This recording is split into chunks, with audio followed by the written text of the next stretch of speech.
Good evening. Welcome to the September 13th, 2021 meeting of the Stillwater City Council. This time I will call the meeting to order, and I'll ask that you all stand and join us in the Pledge of Allegiance.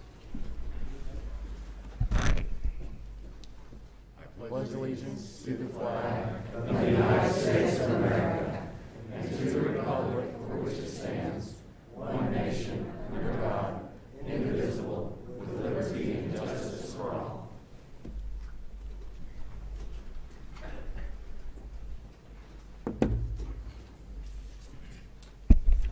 All right, first up tonight we have a proclamation in recognition of Constitution Week, which is September 17th through 23rd, 2021. And we have representatives from the DAR, the Daughters of the American Revolution. Vanessa and Carol are here. I'm going to go ahead and read this proclamation, and then if you'd like to say a few words, and then we'll present it to you and take a picture. Whereas the Constitution of the United States of America, the guardian of our liberties, embodies the principles of limited government in a republic dedicated to rule by law. And whereas September 17, 2021 marks the 234th anniversary of the framing of the Constitution of the United States of America by the Constitutional Convention. And whereas it is fitting and proper to accord official recognition to this magnificent document and its memorable anniversary, and to the patriotic celebrations which will commemorate the occasion. And whereas Public Law 915 guarantees the issuing of a proclamation each year by the President of the United States, designating September 17th through 23rd as Constitution Week. Now, therefore, I, William Joyce, by virtue of the authority vested in me as the mayor of Stillwater, Oklahoma, do hereby proclaim the period of September 17 through September 23rd as Constitution Week 2021. And I ask our citizens to reaffirm the ideals of the framers of the Constitution had in 1787 by vigilantly protecting the freedoms guaranteed to us through this guardian of our liberties, remembering that lost rights may never be regained.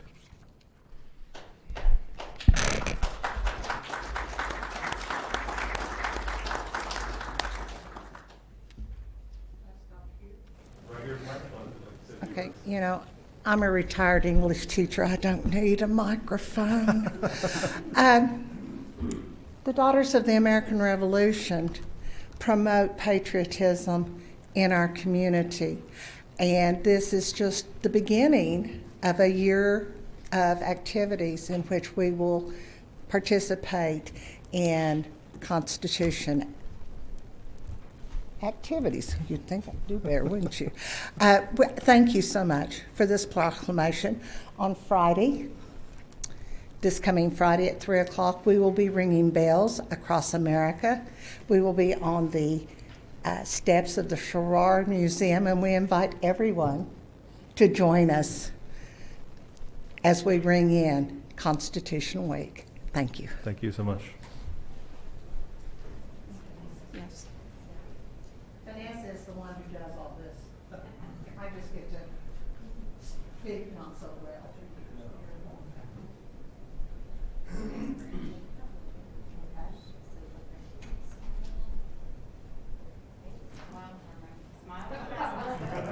Schmize, I think is what it's called.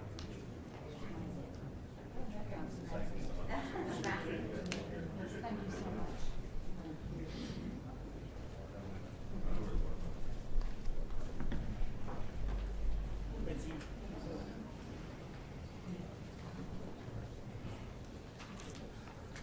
All right, next up is our consent docket. Councilors, questions, comments, or items you'd like to remove from the consent docket?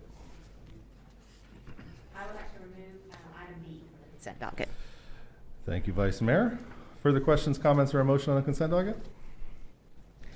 Motion to approve consent docket minus item B. Second.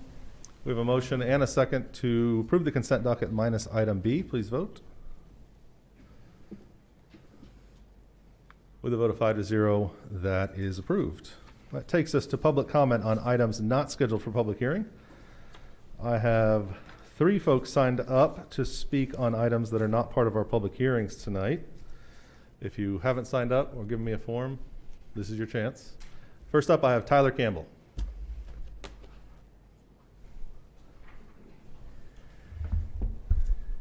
Good evening. My name's Tyler Campbell, and I'm a pastor at Redeemer Church. And it's in that capacity that I'm coming to you tonight. I'm coming to address you because the name of Jesus has been invoked on many occasions throughout this pandemic, and specifically in this room, to justify all kinds of things. I'm here to say that many of those things in no way resemble the Jesus of the Bible. I do not recognize the Jesus that many are referring to. Let me clarify what I mean. Many professing Christians have used this podium to say something along the lines of, most people will be okay, or there's a 99 point whatever % chance of survival. The Jesus of the Bible in Matthew 25 said, "Truly I say to you, as you did it to one of the least of these, my brothers, you did it to me." Jesus cares deeply about that vulnerable group of people who won't survive. And it's appalling to me that Christians and even pastors keep using this type of rhetoric when it's explicitly anti-Christ. And Matthew makes it clear that the way we treat the least of these is evidence of our faith, or lack thereof.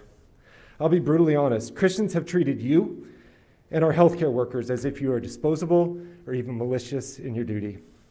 Healthcare workers have shown us a path forward through the consistent and correct use of masks and vaccinations as the two best tools to prevent illness and the unrelenting demand on our healthcare system. Yet using the name of Jesus, many of those who claim Christ have been among the loudest against these measures and beyond cruel to anyone who champions them. And in doing so, they look nothing like Jesus. We're told to do nothing from selfish ambition or conceit, but in humility count others more significant than yourselves. Let each of you look not only to his own interest, but also to the interest of others. We're told to have the mind of Jesus, who was in the very form of God, yet he humbled himself by becoming obedient to the point of death, even on a cross. Jesus laid down every one of his rights for us and told us to do the same. Jesus told us to take up our cross daily and follow him, but many Christians won't even take up a mask and follow him and care for the least of these. In many ways over the past year, the church in this country has failed. To claim that our Christian duty is to fight for our rights is to worship a self-centered deity wrapped in individual rights, not the Jesus of the Bible who laid down his life for us. And I want to apologize on behalf of the church to you, city council members, to our healthcare workers, and to all of you who've been caught in the wake of this. None of it looks like Jesus. Your work is worthy, and your care for others matters. In fact, I'm grateful for the gifts God has given each of you, and that you share them with our community. If you're a Christian listening today, please consider taking the vaccine. Please wear a mask. Please consider the least of these. If you'd like to talk about the moral or spiritual implications of the vaccine or masks, please come talk to me. I'd be more than happy to sit down and hear you out. Thank you for your time. Thank you, sir. Next up, I have Cody Scott.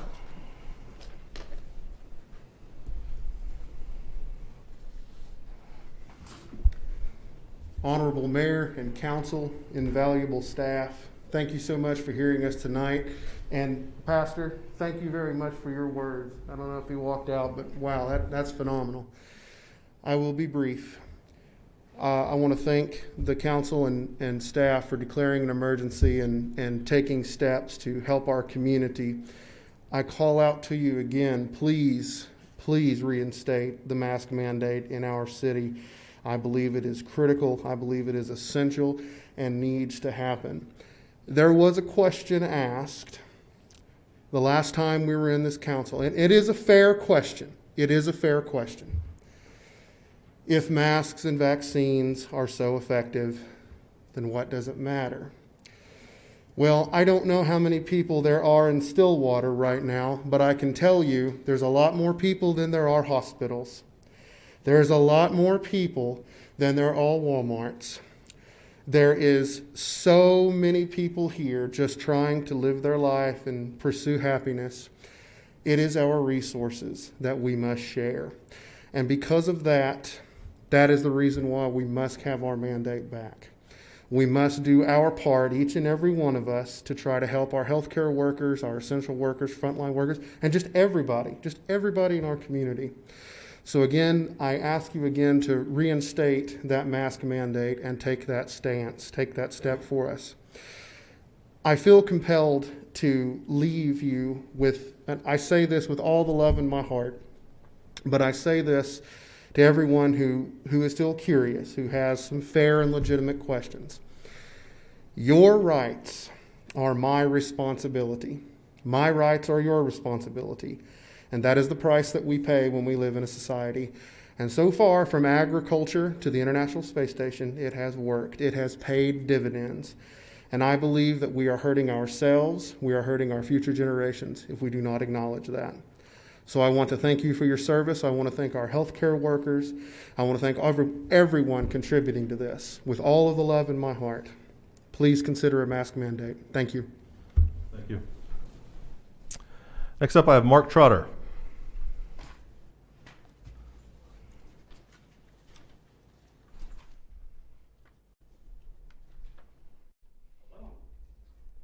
So today I'll start with a quote.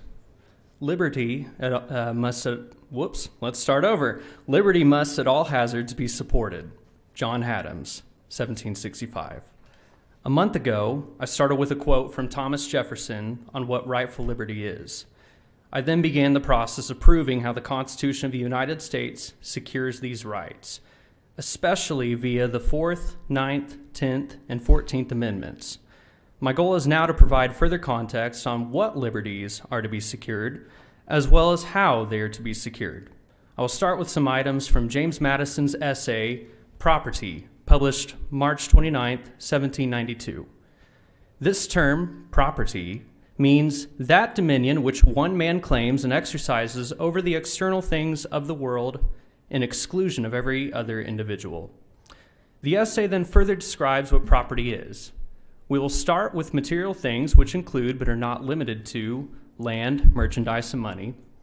And the immaterial things listed were opinions and the free communication of them, religious opinions, practice dictated by them, and your conscience. My personal favorite line in this essay is as follows.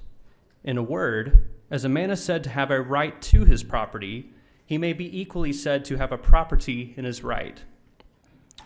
This is coming from one of the primary defenders of the recently adopted Constitution. His purpose for this Federalist document is the security of liberty, which is said to also be his own property. In other words, if one man is attempting to infringe on another man's liberty, he is actually attempting to steal that man's rightful property. Whether this be a direct and intentional infringement by an individual or an indirect and unintentional infringement by a government, it is all theft. Madison then goes on further and states the proper role of government. Government is instituted to protect property of every sort, as well that which lies in the various rights of individuals. This being the end of government, that alone is a just government, which impartially secures to every man whatever is his own.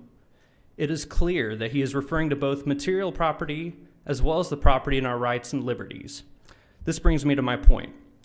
My personal favorite quote of the day is actually a quote from the Proclamation being made in regards to the Constitution.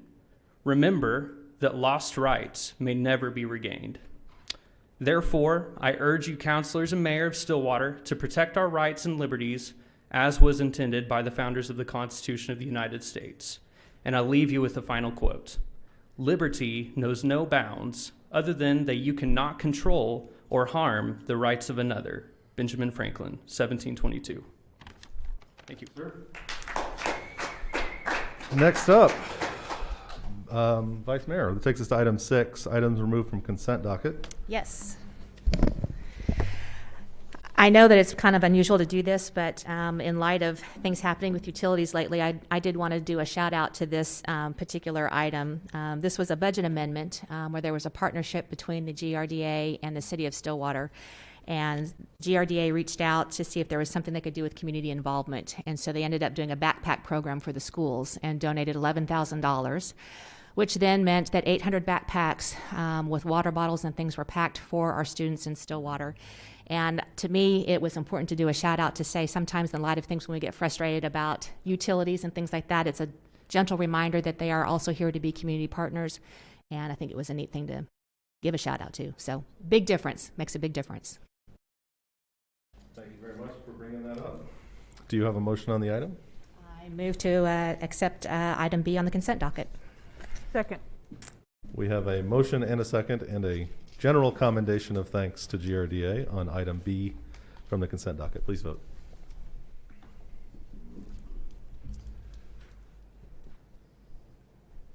With a vote of 5-0, item B is approved. That takes us to item 7 on the agenda, public hearings. First up, we have 7A, which is received public comment regarding a request for a map amendment to rezone properties addressed as 2302 and 2324 West 8th Avenue and 802 Southwestern Road from small lot single family to commercial shopping zoning, CC-21-168. Mr. Gross. Yes, The applicant has actually requested a one-week deferral for this item. All right. We appreciate you letting us know that. We'll need a motion from council to defer this item to the 20th.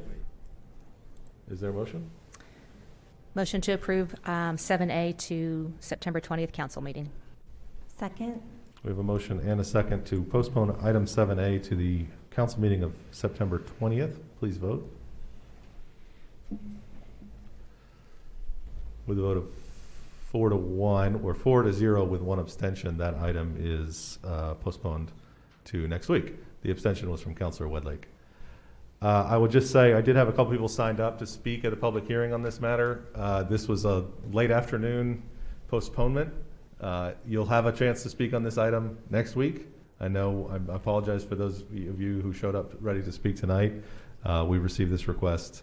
Actually, comments and questions about the notice, and the developer agreed to postpone to next week so we can get all that stuff sorted out. So I want to make sure that you all understand you will absolutely have the opportunity to speak on this item next week. Yes, sir? Come on up, please.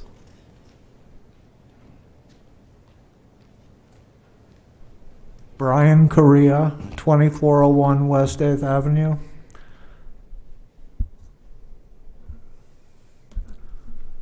Sir, I'm sorry, but we're not going to have a public hearing on the item tonight. We have to do a public hearing by a matter of law on this item, and because the item is postponed, we'll have to do the public hearing next week. so no comments So on it tonight. yeah, we can't accept comments on it tonight. We want to make sure everybody has an opportunity to. I do just it thought I sometime. would try to help you understand what it was that I prepared for you. I appreciate that, and hopefully you'll be able to be here next week and provide those comments. And if not, please email them to us, and we'll take a look. Thank you, sir. That takes us to item 7B on the agenda, which is receive public comment regarding a request for a map amendment to rezone 522 North Perkins Road from commercial shopping to commercial general, CC-21-174. Did we have good notice on this item? Yes, we did. Mr. Gross. Yes, good evening, councilors and mayor. Lance Gross, planning manager. This map amendment request would change the zoning from CS commercial shopping to CG commercial general. Yep, sorry about that. This rezoning request has a companion SUP application which will be heard after the map amendment. The hatch pattern on the map indicates the subject site. And as you can see, it's between McElroy and Hall of Fame. It's on the west side of Perkins.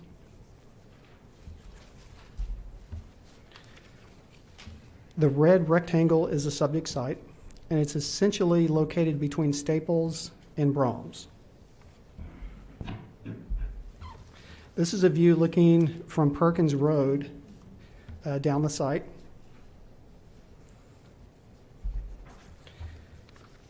The zoning map shows the site in question with the hatch pattern. CG zoning is located to the south and west of the site, and CS zoning is located to the north, east, and a portion of the south side. CG zoning fronts Perkins Road 300 feet to the south of the site and extends south to Virginia Avenue. This is the future land use map. The comprehensive plan's future land use map indicates the site to be commercial. CG commercial general is consistent with the future land use map designation. The C3 plan or comprehensive plan groups all commercial together.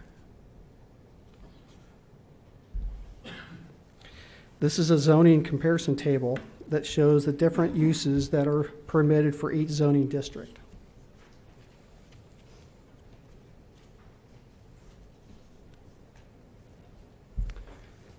I'd be happy to answer any questions. Councilors, any questions for Lance at this point? This time I will open the public hearing. I think we have a representative of the applicant here. Good evening. Stephen Ghost with Ghost & Associates, 113 East 8th Avenue, here on behalf of the applicant.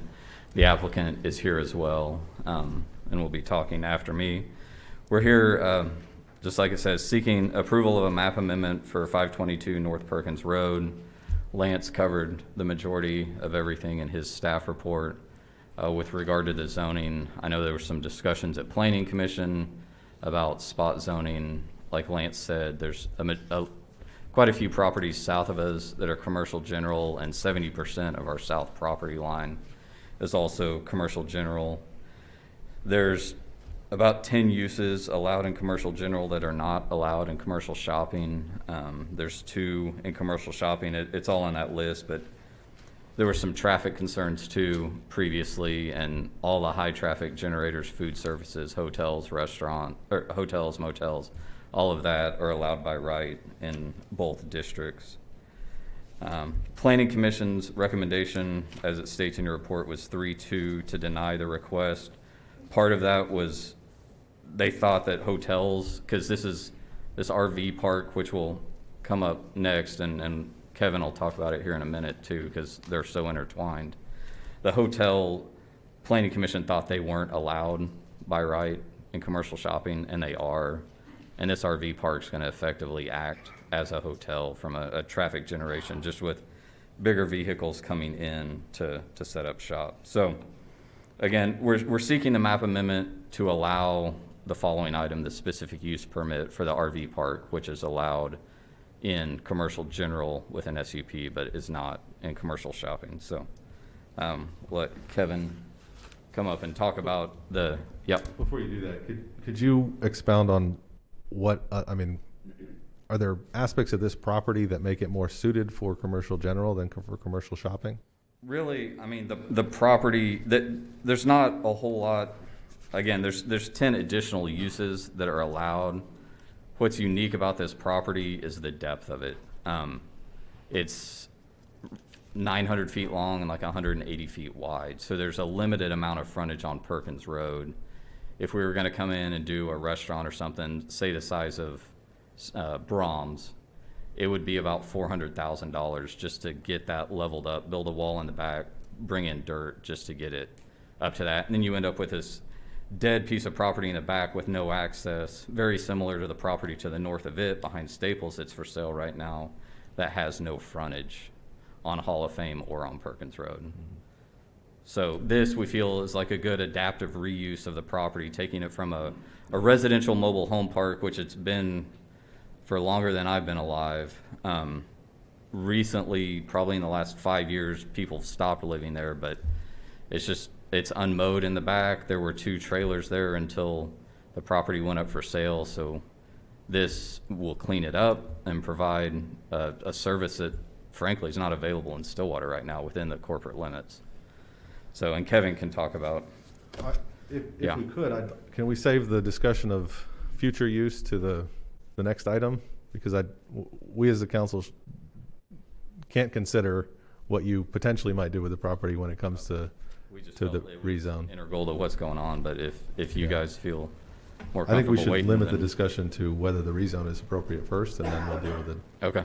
Yeah. So I can answer questions on that later or after the public hearing.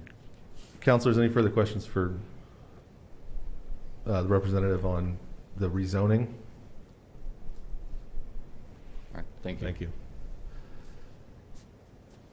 Lance, could you provide, I have nobody else signed up to speak on the public hearing for this matter. Could you let us know, I will go ahead and close the public hearing. Could you let us know the Planning Commission's recommendation? Yes.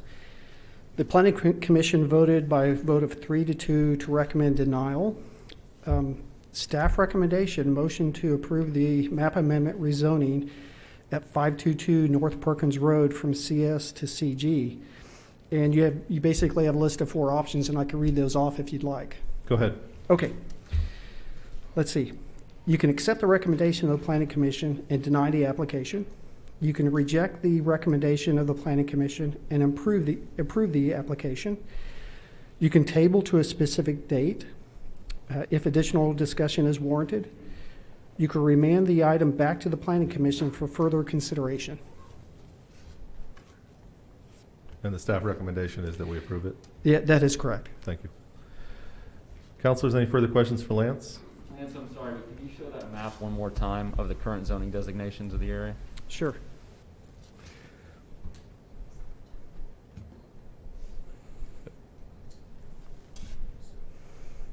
Thank you. The staff recommendation that you're saying we should approve is to deny the application.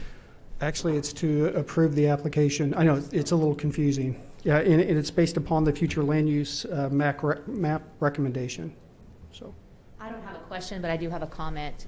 Please. This is a unique piece of land, and I have my cheat sheet of zoning because I've had to go through and figure out for other things that are happening, and bring up very good points that this property, if it would go to CG, I think would benefit greatly because of the fact that there is no road access, and it would be a piece of land that would not be usable in the current zoning classification, regardless of what's going to go into it, because we can't look at that. We've got to look at Yeah. as a whole. What does this mean, changing this zoning for the future? But I do think that changing it would be to make this land more viable for whatever use would happen within that CG. Thank you, Lance. yes, thank you. Councilors, further comments? I tend to disagree. I think as we look at that land use map and we look at the land use on both sides of Perkins, we have commercial shopping there. And so it does seem more like a spot zoning. We kind of, because of the nature of this property being long and narrow, it does touch that commercial general.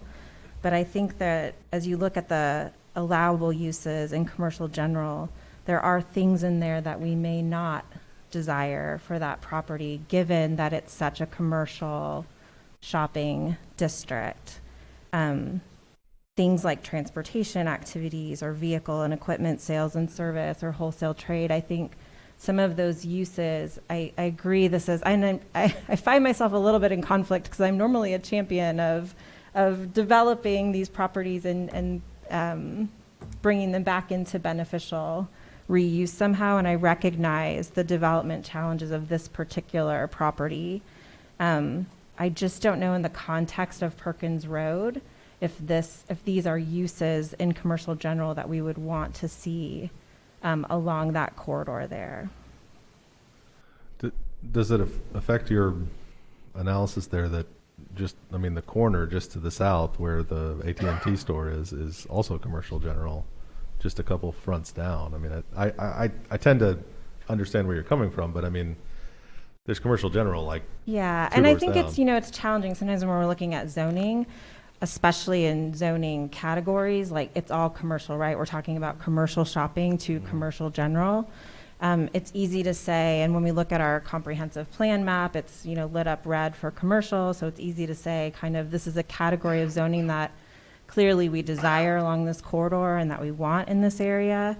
I think for me, as you look at the zoning comparison chart, the question becomes from a rezone perspective, are these uses here, given that this is a vacant property right now, are some of the potential uses that are allowed in commercial general uses that we would want to see in this commercial shopping district? And I say that recognizing that this is it's a complex site to redevelop. Unfortunately, fortunately and unfortunately, this area, this kind of neighborhood of our community has grown up as commercial shopping, and it's kind of left this very odd shaped property behind that used to have these mobile homes. And as I recall, when those mobile homes were there, I used to always think like, oh, this is such a weird spot for these mobile homes to have been, but it really was a factor of the neighborhood kind of growing up differently around them.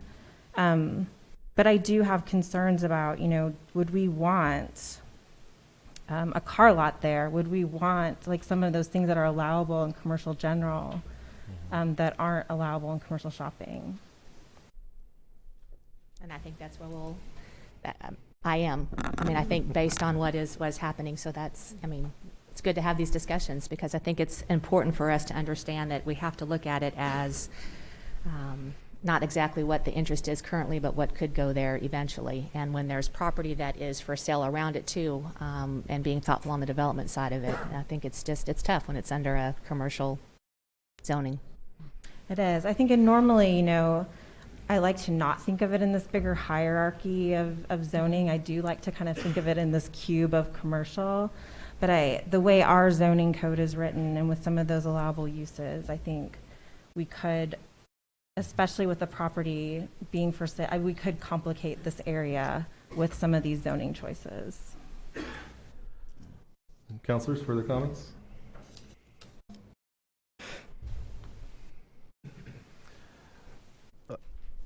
I would just add that, I mean, I understand, like I said, I understand your concern. I think I would rather have development there that falls under the commercial general code than for it to sit vacant, which is what I'm afraid it will do if we don't recognize the difficulty of additional work there to be able to use it as a commercial shopping parcel. And it is one of those just balancing acts to try to figure out what's better. But to me, I mean, it's better that we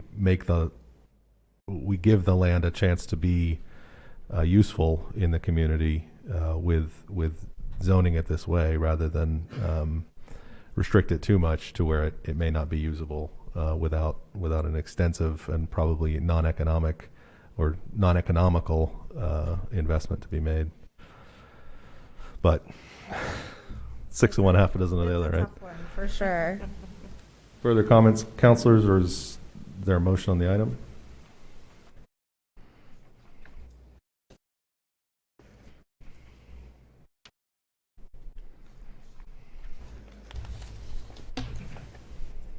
So I will, it's kind of a weird one. I will recommend to go against the Planning Commission's recommendation with a recommendation to rezone as applied from commercial shopping to commercial general. So you're making a motion to reject the recommendation and approve the application? Correct. Second.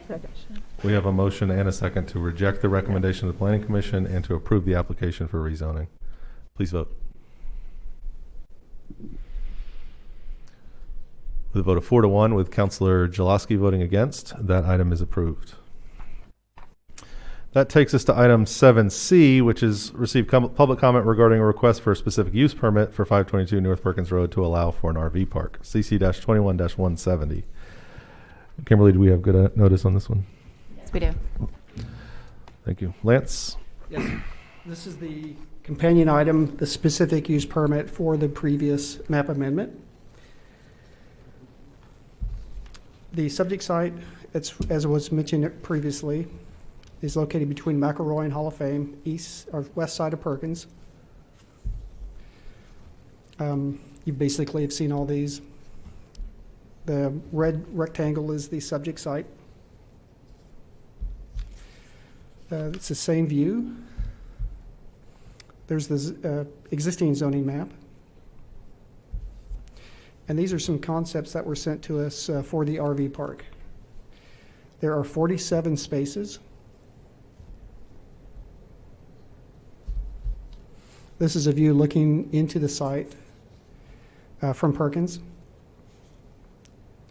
And the existing structure, the commercial structure at the street, will be repurposed.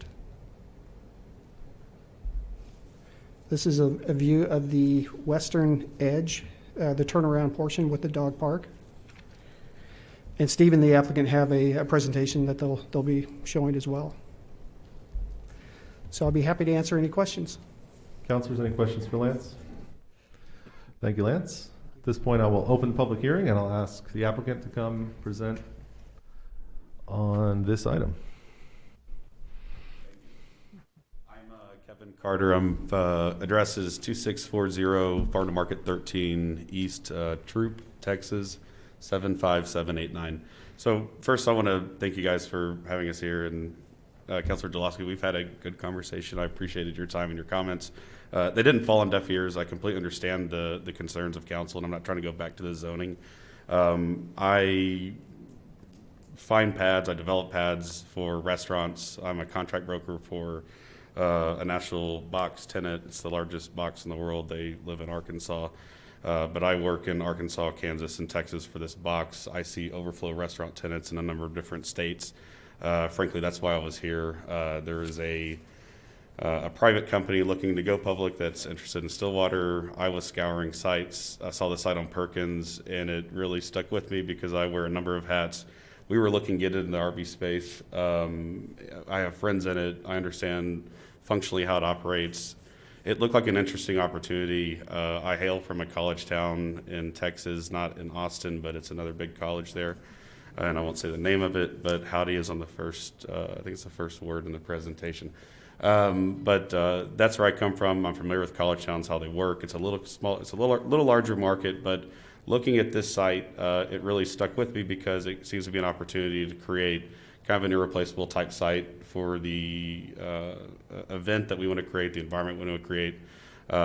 It's just simply not feasible to develop it as a restaurant site. I wish it were. I wish the seller would give it away and we could go do fill dirt and give you guys something you want. But unfortunately, you kind of have to play the hand you're dealt. And I think there's a few of you that maybe indicated you feel the same, but we'll see how that works out. But effectively, a 47-unit mobile home park or a 30-unit mobile home park converted to a 47-unit. We're calling it a luxury RV park. We're not pioneers in the industry by any stretch. We think that there is a moat that's effectively created around this type of park, given its location. It's a location-driven project through and through, but I'm a retail person by trade, so location's everything to me. But we think that Stillwater is located in a certain proximity within the state, close enough to Tulsa, close enough to Oklahoma City, to not only pull diehard OSU alum that want to come and rent in intervals that we'll see what the market tells us they want to rent in. But I think it's close enough to the primary arteries to pull folks in for a day or two or three. We've had very productive discussions with Visit Stillwater. So I don't want to run you through a boring PowerPoint that you've already seen. I don't think it makes a lot of sense. I just wanted to explain what we're looking for. I want to provide you after the meeting, regardless, not before the vote, but with our tenant screening. I had that discussion with one of the counselors. That was produced late, but you've seen the pitch material. We've had discussions, but it is an adaptive reuse like Stephen described, and I think that it's a use that lends itself to the physical attributes of the property, frankly. So we're looking to create a higher-end park, architectural engineered pads, landscaping that I have a partner in the deal that he would rather spend less money than me on it, but I think we've got to produce a product. I was in Denver this weekend. I was in the Larimer district. I'm sure Councilor Jaloski is familiar with it. They have festoon lighting, for example, that lines the walkway. It's a beautiful, it kind of gives it like a European feel. I can't promise exactly what this park's going to be, but we're trying and we're going to set ourselves at a price point that this is not going to be a lived-in park. We've tried to be strict with the rules that we've disseminated that, you know, we're not looking for this to turn into, hey guys, oil's at so many dollars a barrel. Folks are flooding in. These are for a certain customer coming through, bringing folks to Stillwater to spend money here, or accommodating alum that are looking for then a electric hookup on game day that want to come and set up a post here for multiple events through the year. And I think by accident, just being so close to a university town, you have a lot of special event weekends, and I don't think you realize it. I lived in a college town. I lost sight of that, and I forgot that. But sometimes you're too close to the forest to see the trees. But if you don't live in that market, it's a pretty dynamic market to folks to live in, you know, non-college towns. There's a lot going on, and we wanted to kind of accommodate that and the boom that we're seeing and just folks being more mobile now, buying more RVs. There's a 40% bump in RVs projected to the end of 2021. I think there's a market for it, and I think we're going to hit it. So we've got to develop the right product to make this a successful project. Our interests may be different, but I think they're aligned in the spirit of what we're trying to accomplish. So I appreciate your time, and that's all I have to say. Thank you, sir, for being here.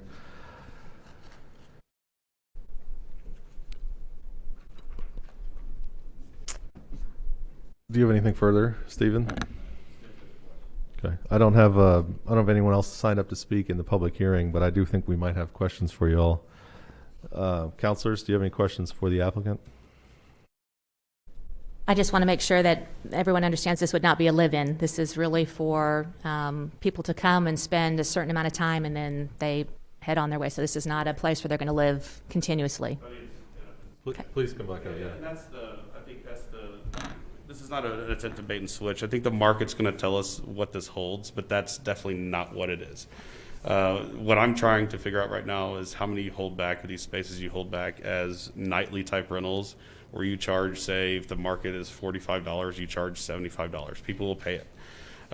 Those are the folks you're looking for. Now, whether out of the 47 I hold back 8 of those or 15 of those, the market's going to tell me that.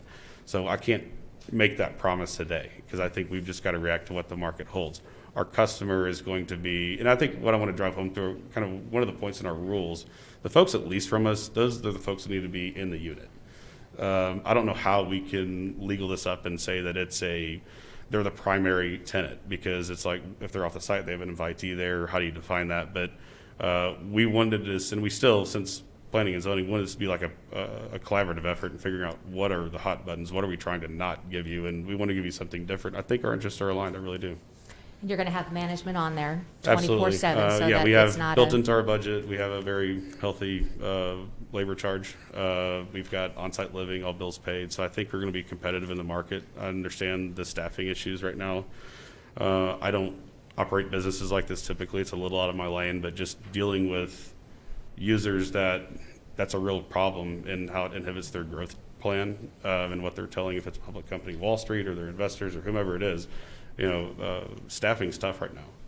So we made sure that we had that allowance in our budget, not only just operationally, but we have quarters on site for someone to be there to keep an eye on it. We want to promote pride of ownership, even though they're not an owner, by bonusing, offering a concierge service to keep it safe, to frankly generate another revenue stream that can be shared with the manager. We want to keep someone active. We want to put their feet to sleep. We want them to be there and be invested in the project.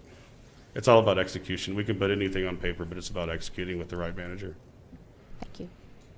So, but it's not currently in the covenant documents for it to not be a live-in facility?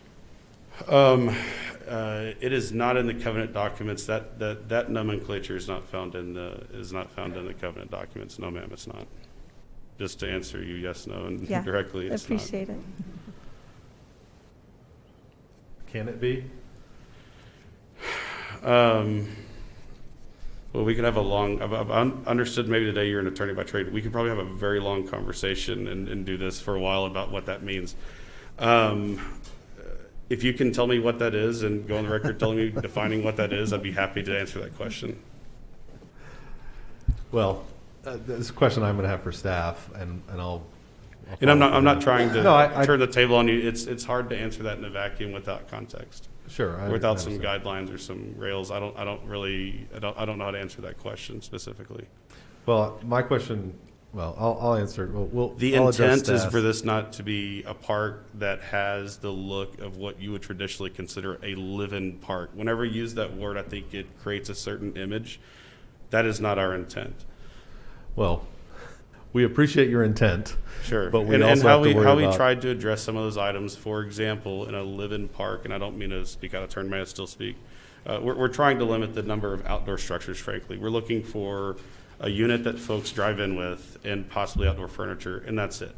If a barbecue pit comes out, it goes back in. But that's not going to be convenient for someone to go and, quote, live in. And that is in the regulations, yes, sir. Yeah, there's rules on, the rules that you'll put in place include no accessory structures like carports. Absolutely not. No. And it limits activity as well. No washing of the units. Like, they've got to go off-site to wash. There's going to be no repairing. We've got an image to uphold. One bad apple can spoil it for you.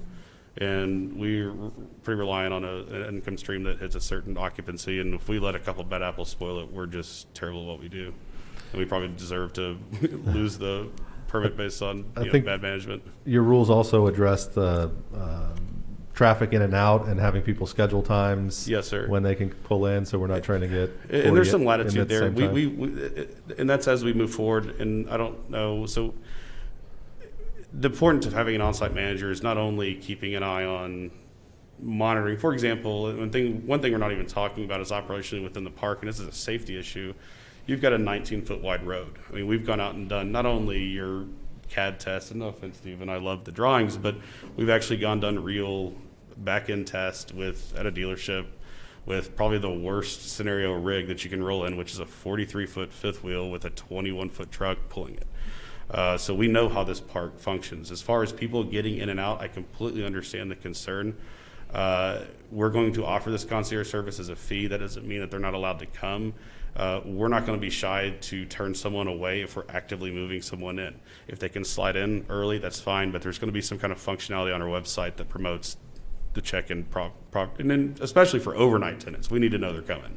Because my manager may not be on the site 24/7 literally, so I need to know a couple hours or maybe 6 in advance. I do think that traffic, as I went back and watched the Planning Commission meeting, I do think that traffic was something that was a concern for Planning Commission. I do understand that you're looking at kind of ingress and egress and how folks would leave that site. I think it's not so much, I think Mr. Gose, explained that other commercial uses might generate, in fact, more individual trips. But I don't think that comment necessarily addresses the kind of vehicle that would be making a trip in and out of this property. And as we think about the location of this property in regards to the intersection of like McElroy and Perkins, I think it starts to get kind of complicated when we look at or think about traffic queues and those types of large vehicles. My understanding, I have lots of friends that have actually purchased RVs over the last year and a half. I think your presentation kind of talked about how there's been this increase in mobility and people purchasing these vehicles. My understanding from them is that they often try to avoid these types of city streets because they're not really practiced commercial drivers at that point. So I do have still some concerns about the type of traffic that we're generating onto Perkins Road next to an intersection that is already pretty challenged. I think I think I shared with Mr. Gose previously, I was out with my son Bennett doing practice driving, and that intersection can be kind of challenging when you're there's not a heavy queue, there's not a long queue on McElroy as you're facing that intersection. I think it could be problematic if we're waiting for cars, even if we're giving them kind of directions or specifics on how to get in and out. I worry about, if you were fortunate enough to max out your property, if there was 47 of those RVs there on a game day, what that would look like for local traffic, even if it's just, incremental in time in terms of a weekend or something.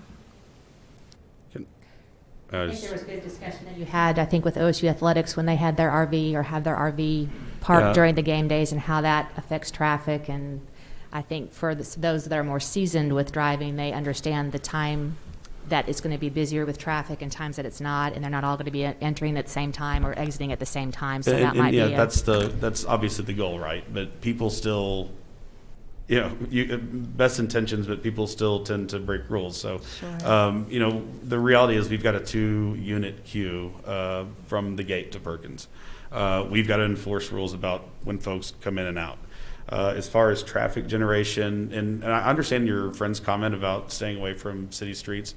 I think it's also important to understand, and I'm not speaking over you, but like in the context of a major metro versus when you're dealing with a different thoroughfare system in a market like this, there's not a bypass system, there's not an outer loop, there's not an interstate running through, there's not a toll road, there's main roads coming in and out. And a variety of different vehicles use those roads, be it an RV or big trucks. Again, my background is with Walmart. I've heard these discussions ad nauseum over the course of building those things for 3 years, hearing the discussion about trucks coming in out of close proximity to neighborhoods. I completely get it. Having seen how, and maybe not here, I'm not an expert on Stillwater, but how it functions in other markets, I see those folks coming in at staggered times. I just don't see there being, there's no 8 a.m. rush for a game day high traffic event. I'll say our park is either going to be a high traffic event weekend or it's going to be just a normal weekend. And for a high traffic event weekend, I still see staggering there versus a coffee shop, which, welcome to Dutch Brothers. They built their first one in Texas on Wilburn Road. I saw 30 to 40 cars in the queue there. Now there's a honeymoon period. It's going to die off. Don't freak out. But I hope they have a consistent stack. I carve pads out of Walmarts all day where I'm trying to hold 16 to 18 cards on a 0.7, 0.8 acre site. It's a challenge. I get stacking completely. I just think it's a different type of stacking. It's not fair to say we have fewer cars just because it's RVs. You've got to take into consideration the size. I understand it. I just think their behavior is different than the folks coming in for a lunch rush, breakfast rush, dinner rush. they're hard to compare to restaurants. They just really are. Hotels, I'm with 100%. And I guess one more thing on the traffic. Kevin said it, we've got a stacking of 80 feet from the road to the gate. We've also, will rebuild the driveway to be a right in, right out. So there's 30 and 40 foot radiuses coming in and out because there's not enough room to put a deceleration lane or an acceleration lane.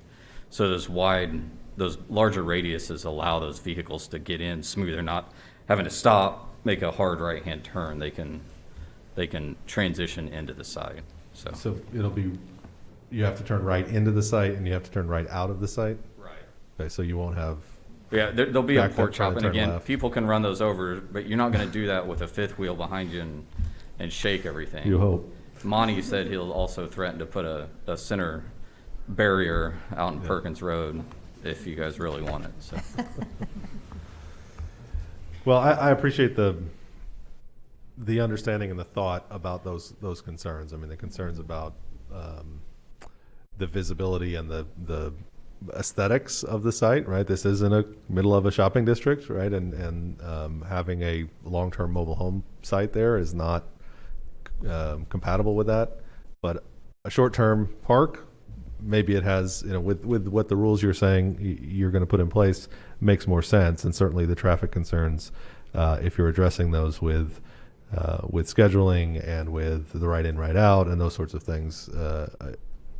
There's no guarantees. I understand that, but I appreciate the fact that you've at least considered it and are putting rules in place to address those concerns. Counselors, at this point, do you have further questions for the applicant? I have a couple of questions for Lance when we're done here. Don't have questions. I don't have any more questions, but I would just say I've met with Stephen and Kevin, and I think this is a great opportunity to use a piece of land that's not being used. And if you talk with the university, there's a waiting list of people that want to park their RVs during events, and this could be a great way to provide that type of opportunity. So.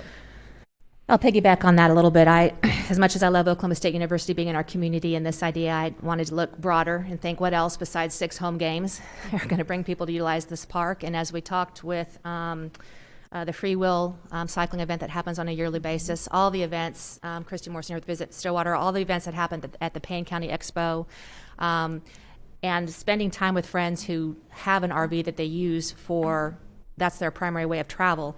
These RV parks, if they're done well and planned appropriately, kind of become a sense of community, and people come back, and it's a regular rotation of people.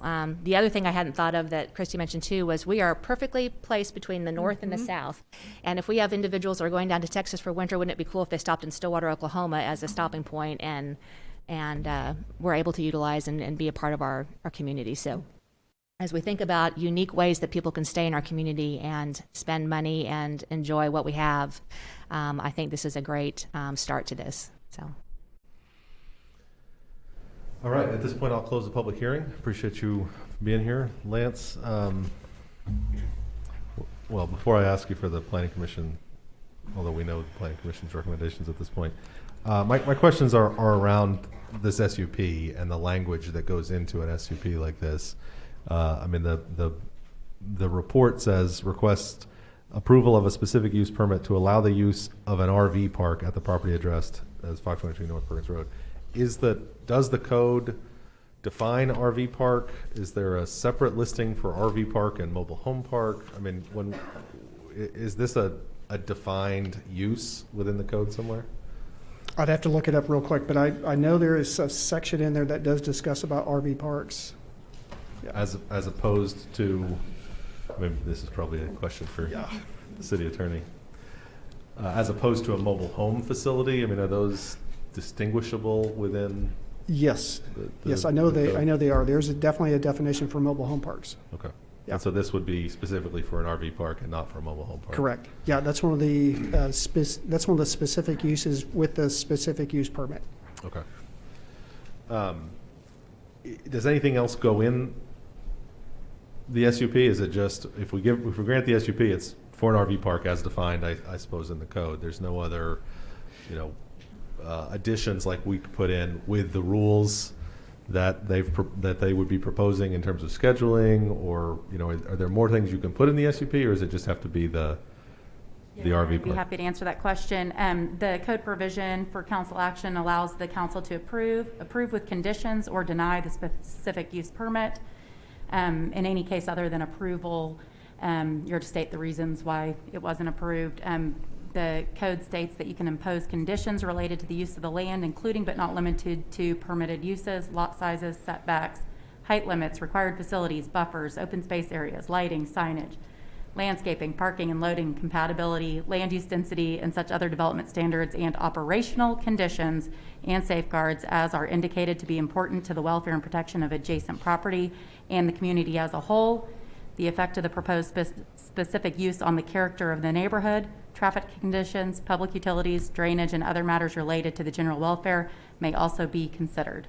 Okay, thank you. And then my final question about the SUP in general is, and I know we've talked about this before, but who does it attach to? Is it specific to the owner, this owner? And so if the property changes hands, do the SUP have to renew, or is it specific to the use? It's actually both. It's specific to the applicant and also to the actual use. Okay, so Yes. if they were to sell the park and somebody else was going to continue to operate it as an RV park, they would have to renew or come back and ask for a new SUP? Yes, it's very similar to, say, like the medical marijuana dispensaries that we've had come through here. Okay. And if they didn't sell it, but they decided they wanted to change the use of it, they'd have to come back and get a different SUP? Correct. Okay.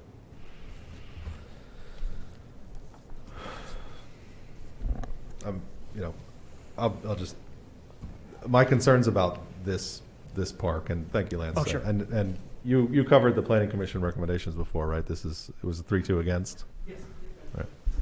Right. My concerns about the use are mainly around traffic issues and what it looks like 5 years from now, right? We've talked about it being very nice. The drawings I've seen are very nice. All that sort of stuff is, it I think could be a wonderful addition to our community. I think the use that was there before at some point was probably a wonderful addition to the community, and then at some point it wasn't anymore. And so the concern would be what we can put in place to ensure that the positives that we see in a development like this are maintained. It helps that if it changes hands, they'd have to come back and get a new one. It helps if they change uses, they'd have to come get a new one. That gives us some comfort that, you know, it can't be sold off and somebody else can come in and just continue to do whatever they want to do. The applicant has produced some draft rules about how they would come in and do that. I go back and forth about whether we should actually make those part of the SUP. I think it becomes difficult early in this development for them to say this is exactly how it's going to work. You know, it'd be hard to say you have to put these rules in place, right? Because it's brand new. They don't have it in place. It's hard to know exactly what those rules might be. So I think it's positive. I think it could be a really good thing. I don't know what your thoughts are on how we should make sure that it doesn't become something that we don't intend it to be. I hear what you're saying, and I agree that you want to be able to ensure that it will be, but that's something that whatever it goes in business-wise, we can't guarantee that 5 years from now it's not going to. I mean, I'm not trying to be flippant, but I think there's, but I think we have to. I mean, one of the things that I'm proud of serving on this council is we do try and do some different things that have not been done before, and if there are some things that are, at least they have a good idea. They have talked with everybody. They have included people that this will affect. They've put plans in place. Maybe then it's our responsibility at that point to ensure that if it does if it's a great success, then it's some things that we learn on a zoning issue, and if it's not, then we learn things. I mean, we have to trust that it's going to be good for this community. I think it is a good idea, and I don't know this person. It's not a person. I'm passionate about this community and think we need to try some new things, and if we can put some things in place that will help this move along, I think we should do that. I think I like this idea. I think it's a cool idea. I just don't like it at this property.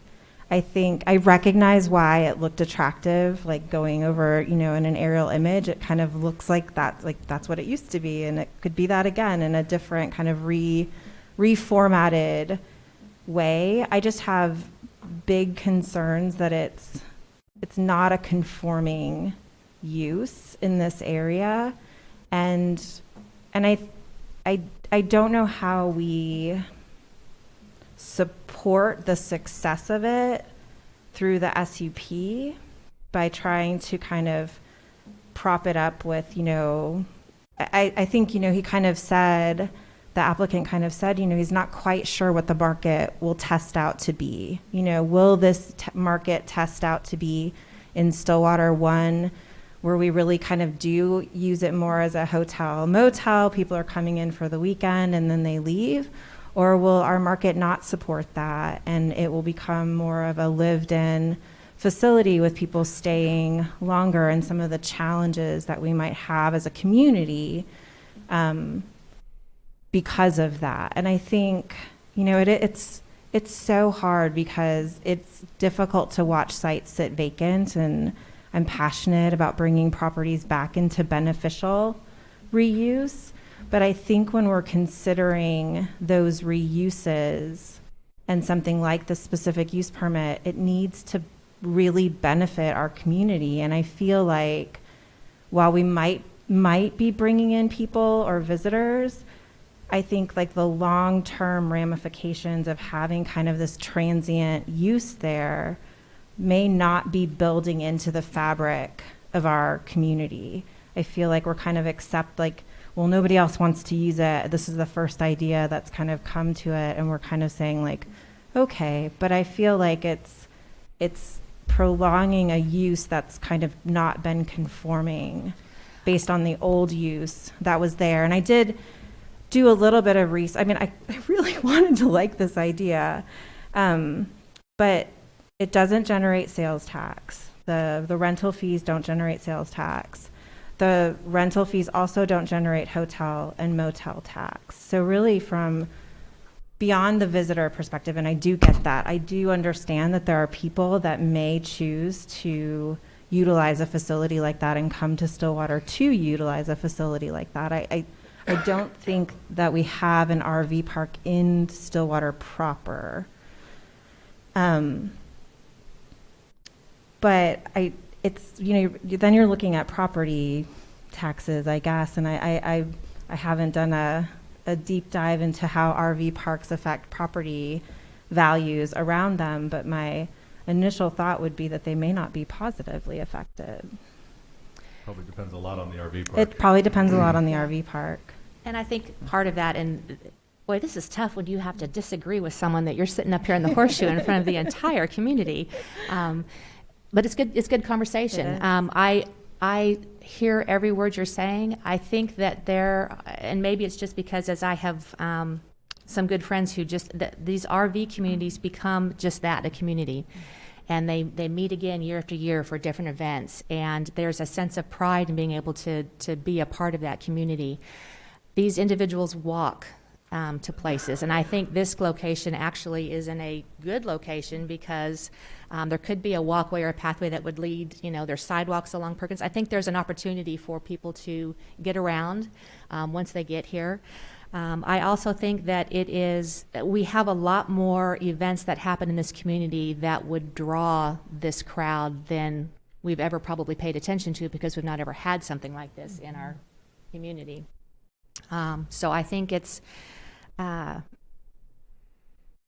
worth taking a chance on because I think that Stillwater deserves to have something that's different and unique, and I just believe this is the right fit for this parcel of land. I don't see what else would go at this point. I think there's a argument to be made that this is a mixed-use sort of development that we. I would love to be able to think about it that way, Mayor, but I'm concerned that we may end up with more of what we had. That was. Are there other comments from other councilors, or are there motions on the item? I closed the public hearing before, didn't I? Mm-hmm. If I didn't, Public hearing's closed. Let me make the motion. I've got to find it. Motion to approve the specific use permit for the property located at 522 North Perkins. Second. We have a motion and a second to approve the specific use permit. Please vote. With a vote of 4-1, the specific use permit is approved with no vote from Councilor Jaloski. Thank you, councilors, for the discussion. Next up, item 7D, public hearing to determine whether the structure located at 3040 East Peachtree and owned by Linda and Janice Cooper is dilapidated and or abandoned and the subject to abatement under 11 OS 22-112.4. City Council may vote and take other action authorized by said statute at this meeting with regard to this property. Up first, or up to discuss this issue, is Beth Ann Childs. Thank you, Mayor and council members. I wanted to let you know that I am working awfully hard to work myself out of an assignment. We've had really, really good success with this program. So this is 3040 East Peachtree, and apparently this is Ms. Cooper. Are you Janice or Linda? Okay, I'm sorry. Nice to meet you. Anyway, what we did was, like we have done with the prior ones, is we completed a complete packet so as not to have to put on testimony evidence. We have gotten the code officer to prepare an affidavit, and all of the information is contained within your packet. This particular slide discusses the violations. We do have quite a few photographs that are in there. Code enforcement and the police cases are listed there for your review. I'll be happy to answer any questions. And Ms. Cooper may want to say a few words as well. Councilors, any questions at this point for Beth Ann? Thank you. Ms. Cooper, what would you like to? I'd like to say that I was tearing this house down, but I wanted to do it in an orderly fashion. But the man that was staying there, and I called the place several times to have him removed, and he's like a con artist, so he was back in there again. Well, so in order for him not to screw them back in, I had a hatchet and I sliced them so I would be able to just remove it off. And and then a couple of my friends have been evicted, and so from their house, and another woman with a baby needs a place to live. So I thought I would just make it into a mobile home duplex. And so I have taken off the rest of the siding in an orderly fashion. But I still have the other ones hanging there, which I need to hammer off. And I haven't asked for help from anyone yet. But but the wood and everything is all perfect shape. It's just where I ripped it right there because I was angry with the person for putting them back on the trailer when I was going to donate them to the Habitat for Humanity. And so now once I get those off, and so I just need a little bit of time. Once I get those off, I already have the siding that's going to go back around and fill those spots. And the end, I have noticed in a mobile home that had moved in not too long ago that has a porch on their south side. So what I was planning on doing, which I'm already doing, is taking all the siding and everything out to make that a south side porch, and then which would make the house less than 80 foot, which is like 16 foot smaller. But it has a 3-bedroom, so I would be able to move the siding in against the bathroom, and I'd be able to manage to fix it back. I mean, to get it organized. Thank you, Ms. Cooper. So your intention is to rehabilitate this property? Yes. And do you have you said that you would be doing the work yourself? Well, yes. Well, I didn't get to make it to the end of the fiscal year, so my tribe had closed it before I can get what I needed for repairing. But they told me to call back in October and they would have more, so I'd be able to have the siding in to refurbish the inside of the house to make it a duplex. For my friends do who you have have been evicted. Do you have a timeline that you anticipate Yeah, you'd be able I to complete want the work? to do it before it gets cold, and I know in October it gets cold, and it's already starting to turn cool. So I wanted to make sure that I had them ended by November the 1st, to have my friends into the house by November the 1st on one part of the duplex. Thank you. Thank you. Counselors, any further questions? Did you say that you have a tribal support for Yes. building material, Yes, purchase of building I just didn't materials? get to make it to the end of the fiscal year, and it ended.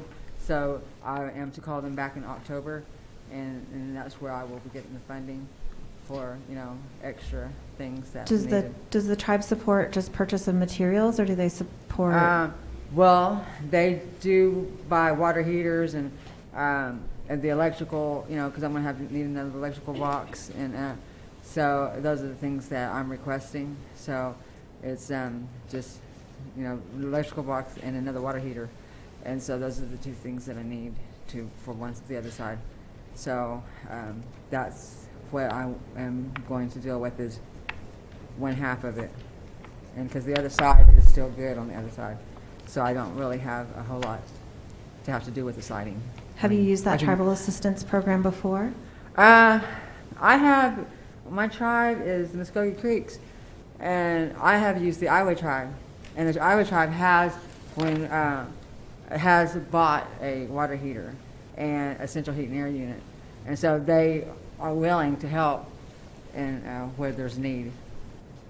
I was just curious what the process Yes. was, if you would be guaranteed Yeah. those materials, or if it would be when they see the something. necessity, they will step in and help. Thank you. Thank you.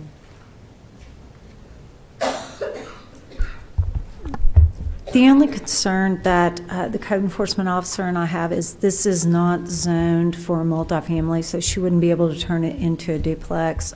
Also, I do have some concerns about the potential livability of this particular structure.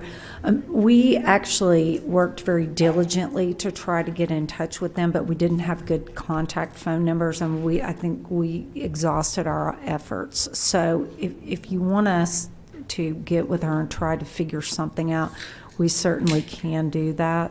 So, and I am assuming she has a good phone number that we can. Yeah.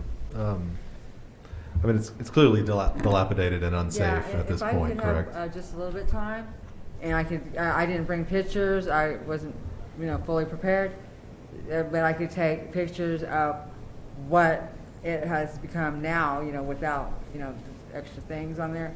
And then once, like within a week, I could have the whole siding back, together, all completed and sealed off with the siding. I mean, just a week. I mean, I just started it. I mean, that's why I still have my tennis shoes and socks on, because I've been working there. Well, we appreciate the work that you're putting into it, and certainly appreciate the fact that you'd like to get it repaired. I think that the question and the concern would just be whether it seems like it could be beyond that. I mean, in terms of the siding and the windows and doors and that sort of thing, it's a lot to do. And now I don't have any, but I hope that you're able to do that. But I think we also have to recognize that as it sits now, and for several months, if not a couple of years. When did you tear up the siding? Well, I did the siding like that about 4 weeks ago. Oh, okay. And then so. So yeah. is it possible for us to declare it dilapidated and stay enforcement pending her ability to get it fixed, or should we just give her a month and see where we are in a month?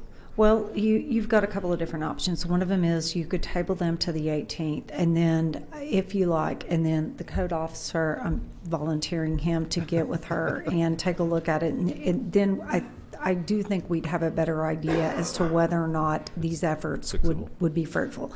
Sure. Secondarily, what we have done in the past with the support of the city manager is you've declared it dilapidated, and then they have 90 days to take action. But it seemed like the last time we ended up spending a lot of time, staff time, kind of bumping this along. Yeah. So we might be able to compress the process. So your recommendation would be to give a week to try to figure out what what really needs to be done and when we can do it? If you want to table it to October the 18th, October I will be back with the remainder of the structures at that time. So that I think would be a more realistic time frame. Sure. Would it also give you a better idea of how much tribal support would help? It Would be, should. I mean, a better idea of what potentially could. It doesn't need to go into duplex. I can just go back into the full house as she was saying. And we work with the Creek Nation a great deal, so I may be able to streamline that process a little bit if it's possible. Okay. Counselors, further questions on this one? Seems, is there, it sounds like what we're planning to do is table it till October 18th. Is there a motion to that effect, counselors? So moved. Second. We have a motion and a second to table item 7D to the October 18, 2021 meeting. Please vote. With a vote of 5-0, this item is tabled. Ms. Cooper, we appreciate you being here and look forward to working with you and trying to see if we can get this fixed up. Thank you. Next up is item 7E, public hearing to determine whether the structure located at 2508 West 8th Avenue and owned by Ahmed Badian is dilapidated and or abandoned and subject to abatement under 11 OS 22-112.4. City Council will vote and may take other action authorized by said statutes at this meeting with regard to this property. Mayor, earlier this afternoon, Mr. Badian retained the services of Mr. I always want to call him his dad's name, Mr. Thomas, so I'm sorry. In any event, we have both jointly agreed, if council is amenable, to table this for until the October 18th. His attorney has been provided a copy of the records, and so they will begin to work diligently, I'm sure, on this. Definitely. Any, That's our request as well. Excellent. Okay. We appreciate you being here. Councilors, is there a motion to table this to October 18th as well? Second. We have a motion and a second to table item 8E to the October 18th, 2021 meeting. Please vote. The vote of 5-0, those items are tabled. Thank you guys for being here. Sorry for keeping you around so long to just do that. I would be excused. Yes, please.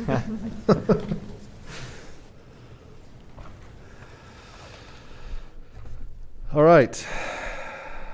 That takes us to item 8, general orders. 8A is approve a budget amendment reflecting receipt and appropriation of funds received by the Stillwater Public Library for 2 grants, including $9,000 for a healthy literacy project and $55,000 for the purchase of downloadable content from the Oklahoma Virtual Libraries. Stacy Delano. Good evening. I'm Stacy Delano, Library Director at the Stillwater Public Library. Our budget amendment before you does reflect the funding from 2 grants awarded to the library. The first one for $9,000 for the health literacy project will go toward installation of our second story walk. This one will be placed at Strickland Park, where it will also include features that will help children of different abilities be able to navigate and read the story walk and participate in it. The second one is the grant for $55,000. It is from the Oklahoma Department of Libraries and Institute for Museum and Library Services. The funding from it will be used to retain the magazine subscription in downloadable format for the Oklahoma Virtual Library. And we will also be able to purchase additional downloadable material for the consortium. Excellent. It's good to see you here again. It's been a while. We always appreciate when you come with grant money, especially. Counselors, any questions for Stacy? I just wanted to say thank you. I'm so looking forward to the story walk at Strickland Park and the accommodations that are being made with that story walk to support children with different abilities. I think that's it's already kind of a magical place, and I think that will really add to and contribute to that for families that visit that space. Thank you, and we've appreciated your advice and guidance as well as the Maya's group board, so thank you. Thank you. Do you have a recommendation for us? Yes, that we recommend a motion to approve the budget amendment reflecting $64,000 in grants for a story walk installation and the purchase of downloadable material for the Oklahoma Virtual Library. Thank you very much. Counselors? Motion to accept staff's recommendation. Second. We have a motion and a second to accept this budget amendment. Please vote. With a vote of 5-0, it is accepted. Thank you for being here. Item 8B, approve a budget amendment reflecting receipt and appropriation of FAA grant funds totaling $5,400,389 to reconstruct the center portion of the apron at Stillwater Regional Airport. Mr. Priegel. Good evening, Paul Priegel, Airport Director. August of last year, we brought a resolution before council to allow us to make application for our center apron grant, and I'm happy to report as of August 18th, 2021, we have officially accepted a grant award totaling $5,403,389 to complete this project. Tonight, I bring before you a budget amendment. This also had a budget amendment prior to, which previously allowed us to set aside the anticipated 10% match. The 10% match, usually these are 90-10 splits, 90% FAA. I'm also happy to report, thanks to the American Rescue Plan Act, this is going to be funded at 100%. So that's why on the budget amendment, you'll see a slight difference in the revenue and expenditure. But happy to answer any questions before recommendation. What's your recommendation, Paul?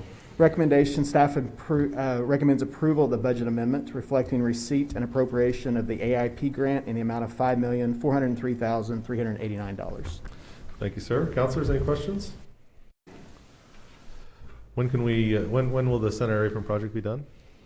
The contractor that is doing it is the one on the north apron. So as soon as they finish it, we anticipate November, December, which will allow us to get through the football season. If you haven't been out to the airport lately, the major area right in front of the terminal just opened back up, which is just in time for our charters and game day traffic. So it's already being well used. Good deal.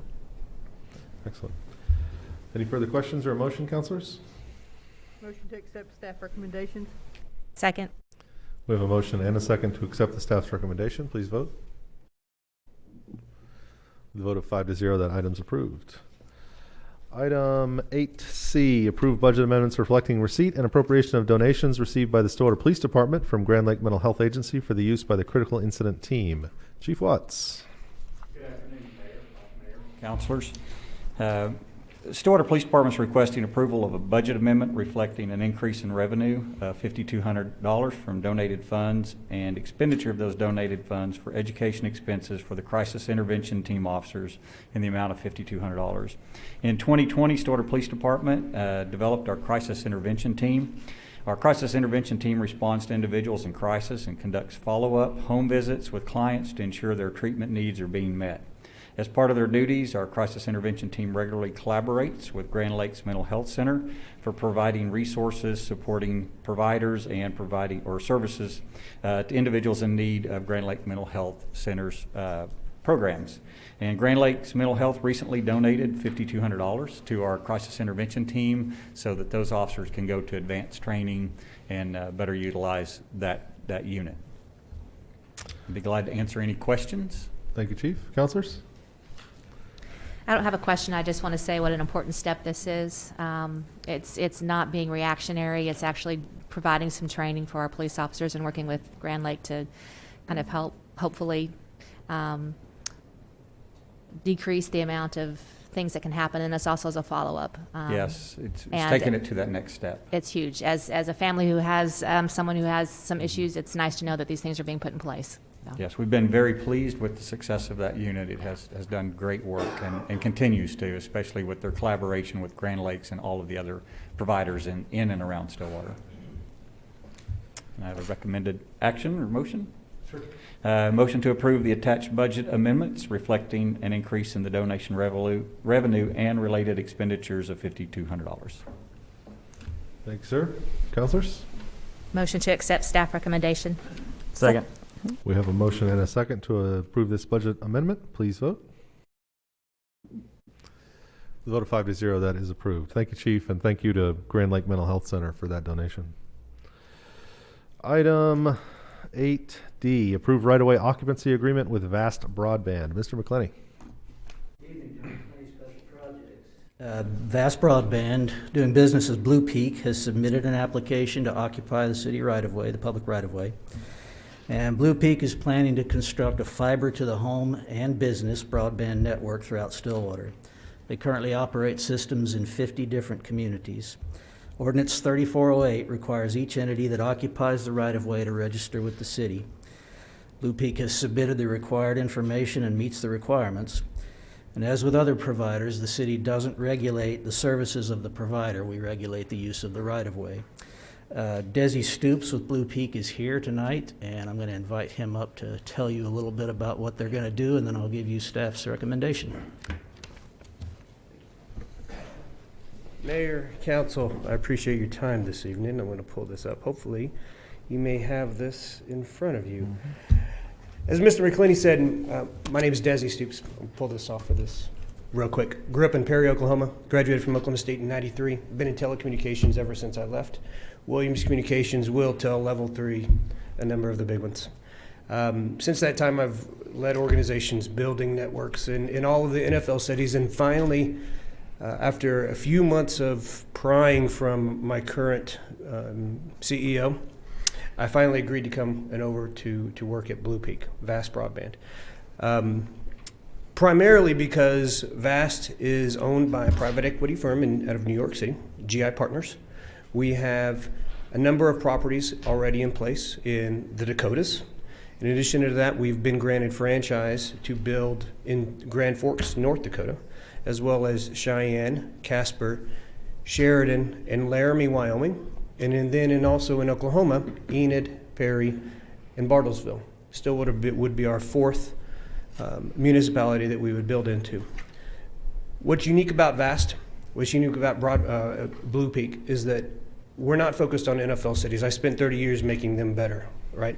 There is no reason why my mother in Perry or residents in Stillwater shouldn't have the same technology that exists in LA and Chicago and Dallas, etc.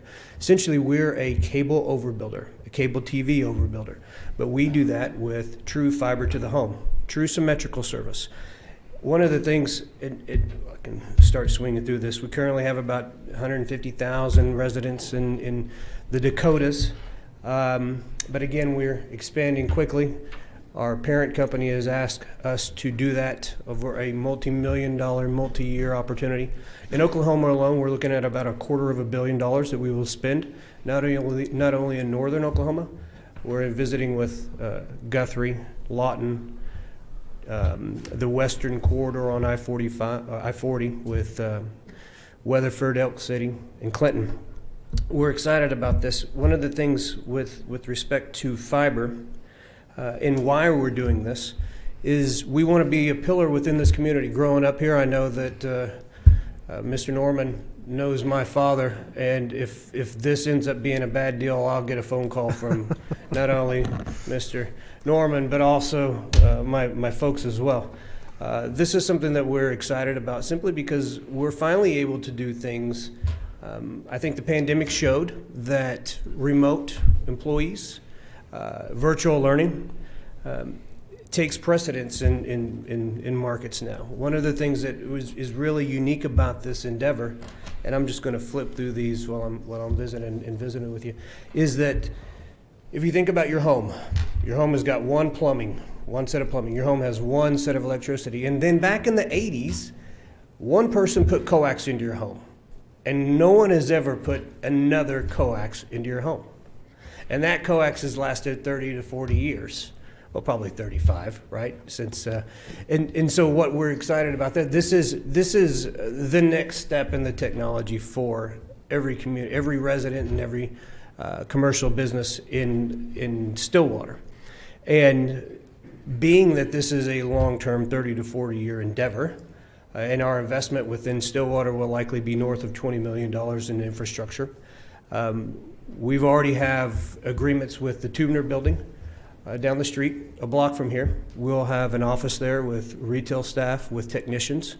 We'll have a place that we're looking at out on west on 51, where there'll be a more of a tech center for gear and equipment, because we've already got a laydown yard built out in Perry, Oklahoma, that's going to serve Enid and Stillwater, Tonkawa and Blackwell have called as well. So we're trying to centralize a lot of these, but we plan on being here for 30 to 40 years.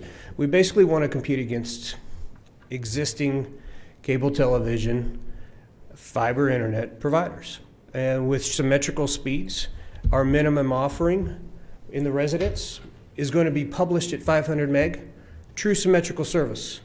Not 100 meg where you get 40 meg download and 8 meg upload. True symmetrical service that you get with fiber. In the resident space, we'll go up to 5 gig, and in the commercial space, it will be up to 10 gig. Essentially, you could have Hollywood movie production sitting in Stillwater, Oklahoma, and they would have the bandwidth as if they were sitting in LA. We move forward. We've done, I believe our crews have already been walking out, doing site surveys within the Stillwater market. We've already completed those in Enid as well as Perry. The initial phase 1 design, you'll see there, it'll be a combination of aerial as well as underground.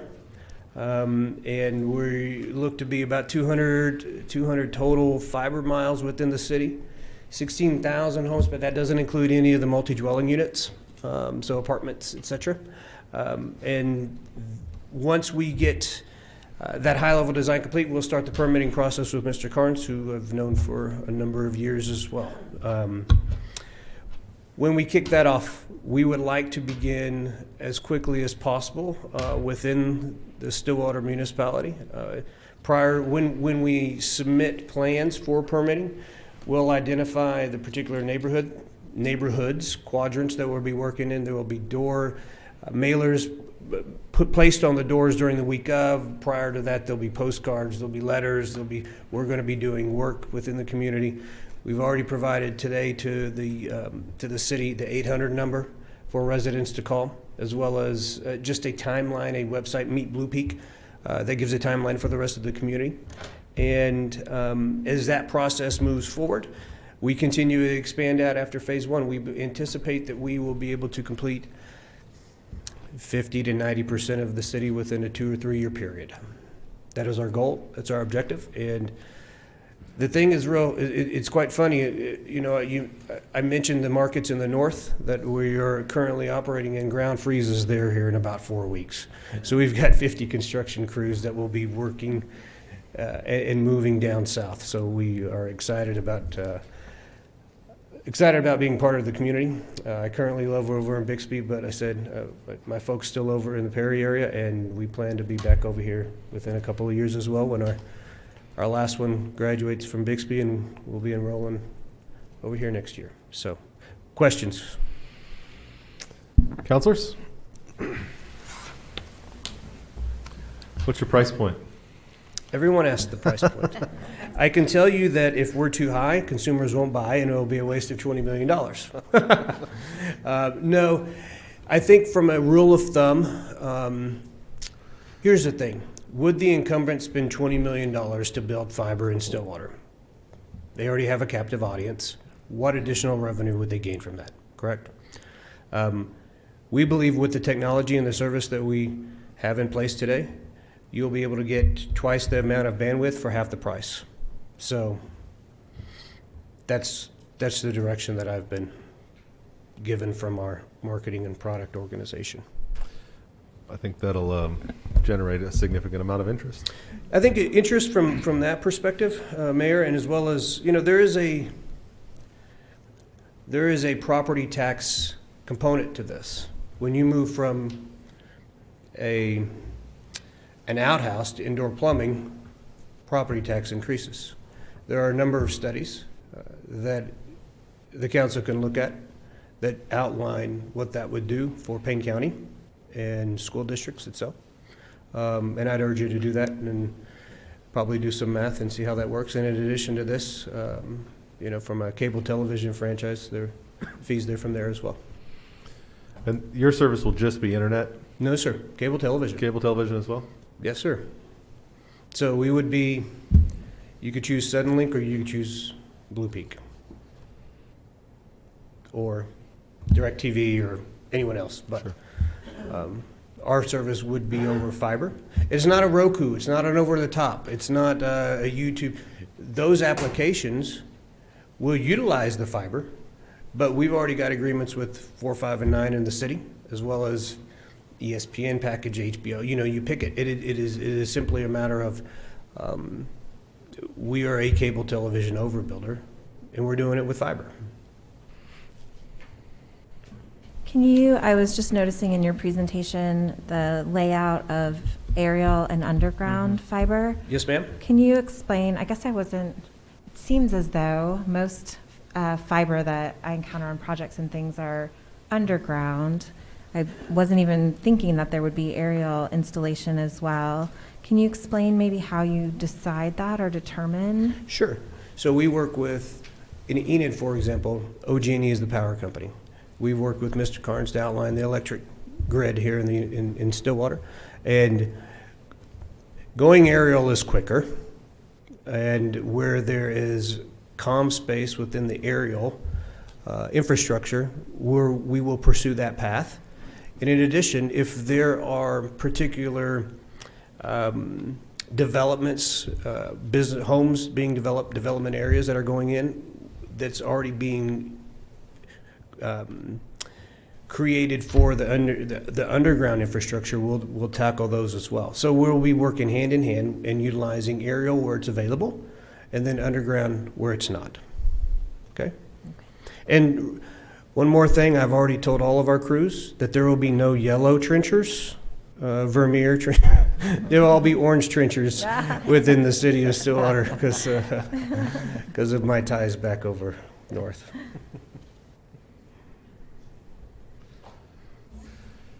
Further questions?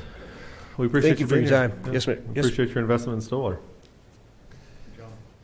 Uh-oh. Councilor Zalowski, in the older parts of town, we just don't have a whole lot of easements where things are aerial, and there just wouldn't be room to bury them in that area. Yeah. Okay, staff recommends a motion to approve Blue Peak's right-of-way occupancy permit.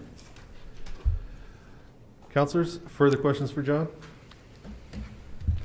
Just to be clear here, John, what's the city's investment in this? The city's investment is zero. We'll actually be collecting fees for the build-out on this as it goes forward through the construction permitting and the pole attachment agreements. And that all follows the same guidelines and rules and safety precautions that a cable provider that hangs on our poles would have to follow? Yeah, all of that's defined in the ordinance and in the permits that follow this one. All right, councilors, questions or motion on the recommendation?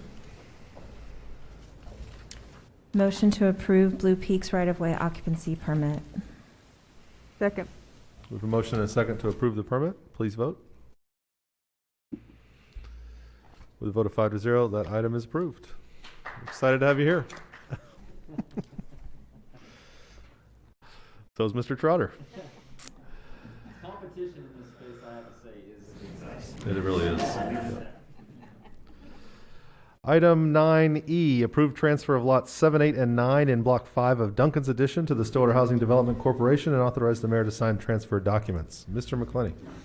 Yes, this is one that you have heard before in a different way. In 1975 and 6, Stillwater Urban Renewal Authority deeded 3 lots at the corner of Ramsey and 11th to the city. On June 21st, the City Council approved the transfer of the property to the Stillwater Housing Authority. When we were finalizing the contract documents, Stillwater Housing Authority requested the property be transferred in the name of its related entity, the Stillwater Housing Development Corporation. Because this is a separate entity, approval is required again to finalize this transfer. There's a letter in your packet that explains the details, but suffice it to say that this saves the Housing Authority about a 2-year process so that they can begin developing that property. And we recommend a motion to approve the transfer of lots 7, 8, and 9 in Block 5 of Duncan's Addition to the Stillwater Housing Development Corporation and authorize the mayor to sign the transfer documents. Thank you, John. Councilors? Motion to approve staff recommendation. Second. We We have a motion and a second to approve staff recommendation. Please vote. With a vote of 5 to 0, that item's approved. Thank you, John. Item 8F is approve an additional $10,000 from the STPW 22 Capital Projects Fund for the city's share of ONG's cost to relocate its utilities on Perkins Road for the Perkins Road Improvement Project. Mr. Carnes. Good evening, Mayor and Council. Monty Carnes, Director of Engineering. Previously, the city's entered into an agreement with ODOT to reconstruct Perkins Road from 6th to Airport and for us to share in some of those costs. Those costs include the city paying the government share of a utilities relocation cost. We don't have to pay all of that, but there are some costs in some situations. In April of 2020, we entered into an agreement with Oklahoma Natural Gas where they estimated the city's share of their cost to relocate to be $237,044, which represented about 30% of their anticipated cost. You approve that plus a 10% contingency of about $260,000. We've received the final billing from ONG. They had some additional costs for unforeseen conditions. The bill was $270,506, which is about $10,000 over what we've approved, and we've asking you to approve the additional $10,000 from the same capital fund project, and there are funds in that account to pay for this. Happy to answer any questions. Monty, in the report it says that our share went down from 30% to 23%. That's correct. That just means their overall cost was a lot higher than it was expected to be? And basically the way that works, a public utility has to relocate their facilities if they're in the way of an improvement. If they're in their own private easement or ever were, then the government has to pay them for their share.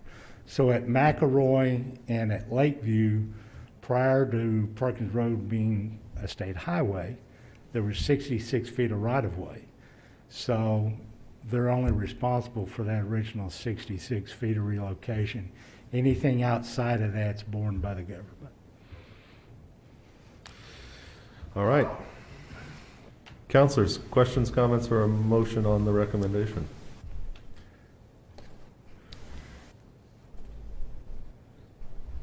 Motion to approve the additional $10,000 from the STPW 22 capital project funds for the city's share of ONG relocation costs to relocate its utilities on the Perkins Road Improvement Project. Second. We have a motion and a second to approve this capital fund. Please vote. Thank you, Monty. With a vote of 5 to 0, that item's approved. Next up, item 8G, a COVID-19 update and discussion. We haven't met in a while. Since the last time we met, I did declare a new state of emergency in the city of Stillwater related to overcrowding at the hospital and additional events, including home football games and Labor Day and all that sort of stuff that was happening in town. I think today the hospital was it 2 waiting in the ER? When we did that emergency declaration, I think they had 12 the Wednesday before the first game. The situation has been a little better over the last few days, as far as I can tell. Numbers seem to be coming down around the state. I wouldn't say quickly, but certainly coming down, which is a good thing. But that state of emergency is in place until the 20th at this point. And again, in recognition of the emergency situation at the hospital with the crowding there, and to raise awareness in our community of really the difficulty of getting more people in the ER. That was the concern. You know, when you've got 12 people waiting in a 15-person ER already, and then a home football game, sometimes it's 6 or 8 people that get brought into the hospital.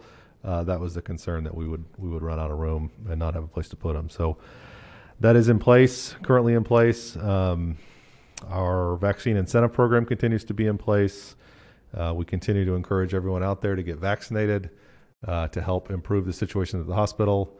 I spoke on Friday in my State of the City address that over the course of the pandemic, 75% of the deaths from COVID-19 have been people 65 years of age and older. Over the last 3 weeks of epidemiology reports from the state, that number's down to 52%. And 20% of the new deaths are now in people younger than age 65. Those people are all 20% less vaccinated than the 65 and older crowd, at least 20% less vaccinated. So in the share of deaths in the 35 to 45 age group is tripled what it was earlier in the pandemic. The 45 to 55 group has doubled. The 55 to 65 group has doubled as well. And all of those folks are more than 20% less vaccinated than folks above 65. So it's fairly clear to see in the data that vaccination is saving people's lives, and we continue to encourage you to do that. That's all I think I have at this point. Councilors, other comments or questions?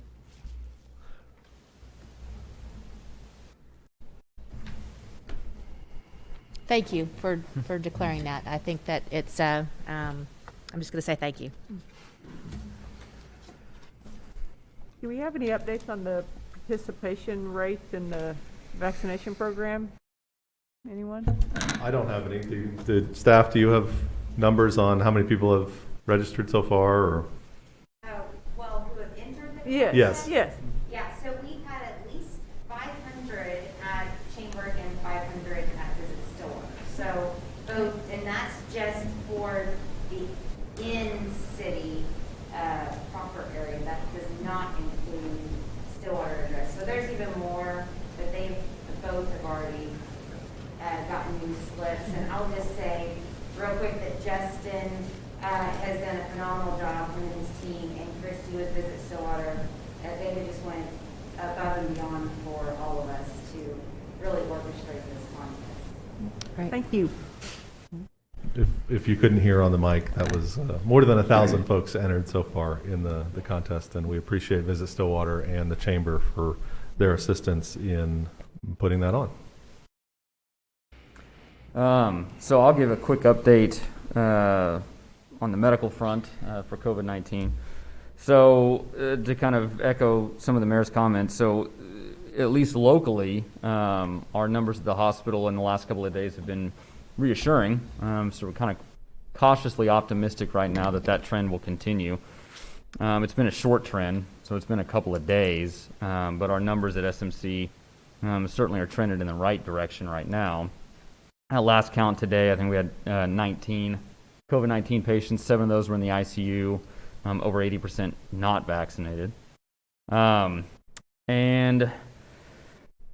the big news from a medical standpoint as it relates to COVID-19 came out of Bangladesh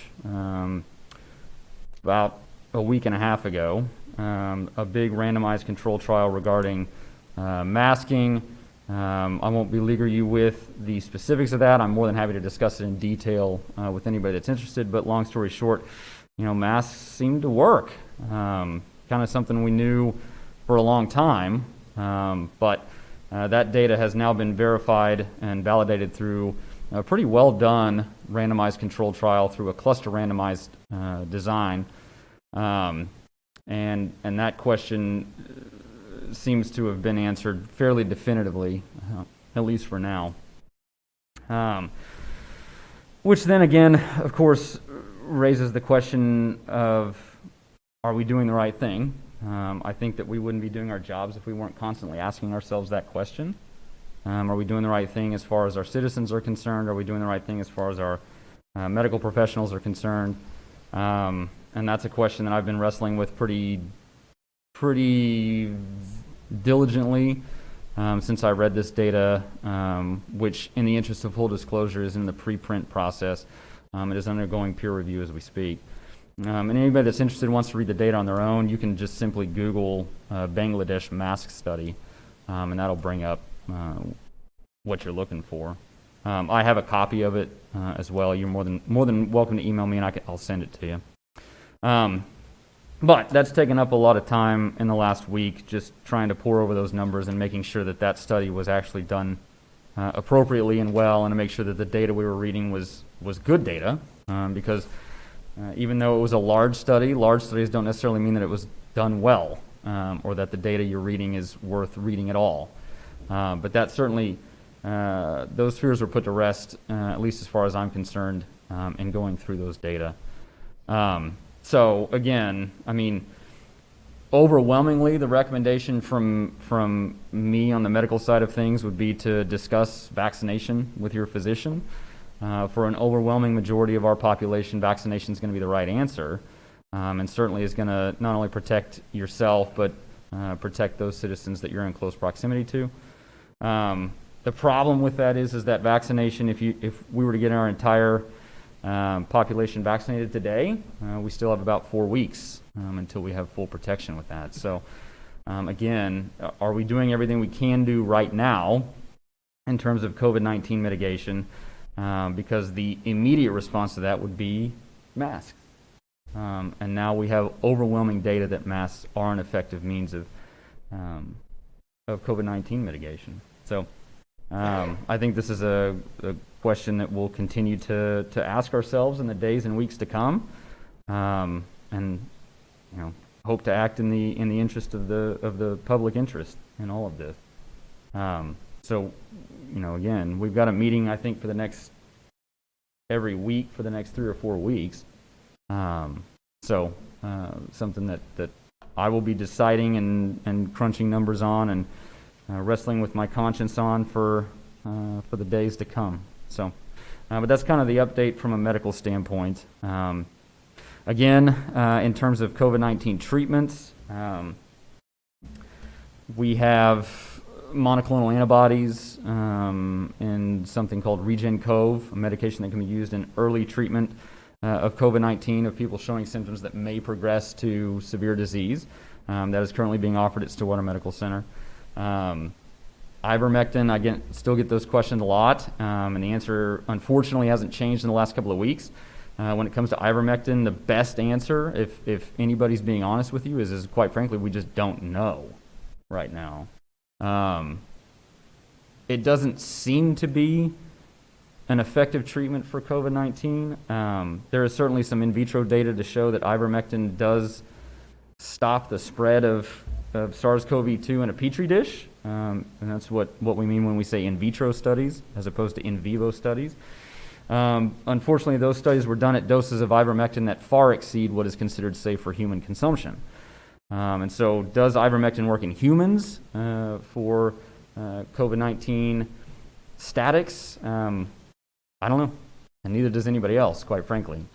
But that's kind of where we're at as far as that is concerned. And I'll certainly update anybody that's interested as soon as I get information on that. If there's a study that comes out that shows ivermectin is beneficial in the treatment of COVID-19, I promise you, I will let everybody know. So don't take ivermectin from the mill, please. Ivermectin that's made for horses or livestock is not safe for human consumption. So please don't consider that as a viable option. I think that's all I've got right now. Thank you, Doctor. Thank you, Dr. Wedlake. Counselors? All right, we'll move on. Item 9A, Resolution CC-2021-26. This is a resolution of the Stillwater City Council. I'm sorry, I'm going to start over. A resolution of the City Council of the City of Stillwater approving indebtedness of the Stillwater Economic Development Authority in an amount not to exceed $1 million in tax apportionment obligations, waiving competitive bidding on the issuance of the notes issued in connection with the tax apportionment obligations, authorizing the Stillwater Utilities Authority to loan $1 million to the Stillwater Economic Development Authority, authorizing the pledge of apportioned tax increments, and authorizing other matters relating thereto. Melissa, would you like to give us the... Good evening, Council. Melissa Reams, Deputy City Manager.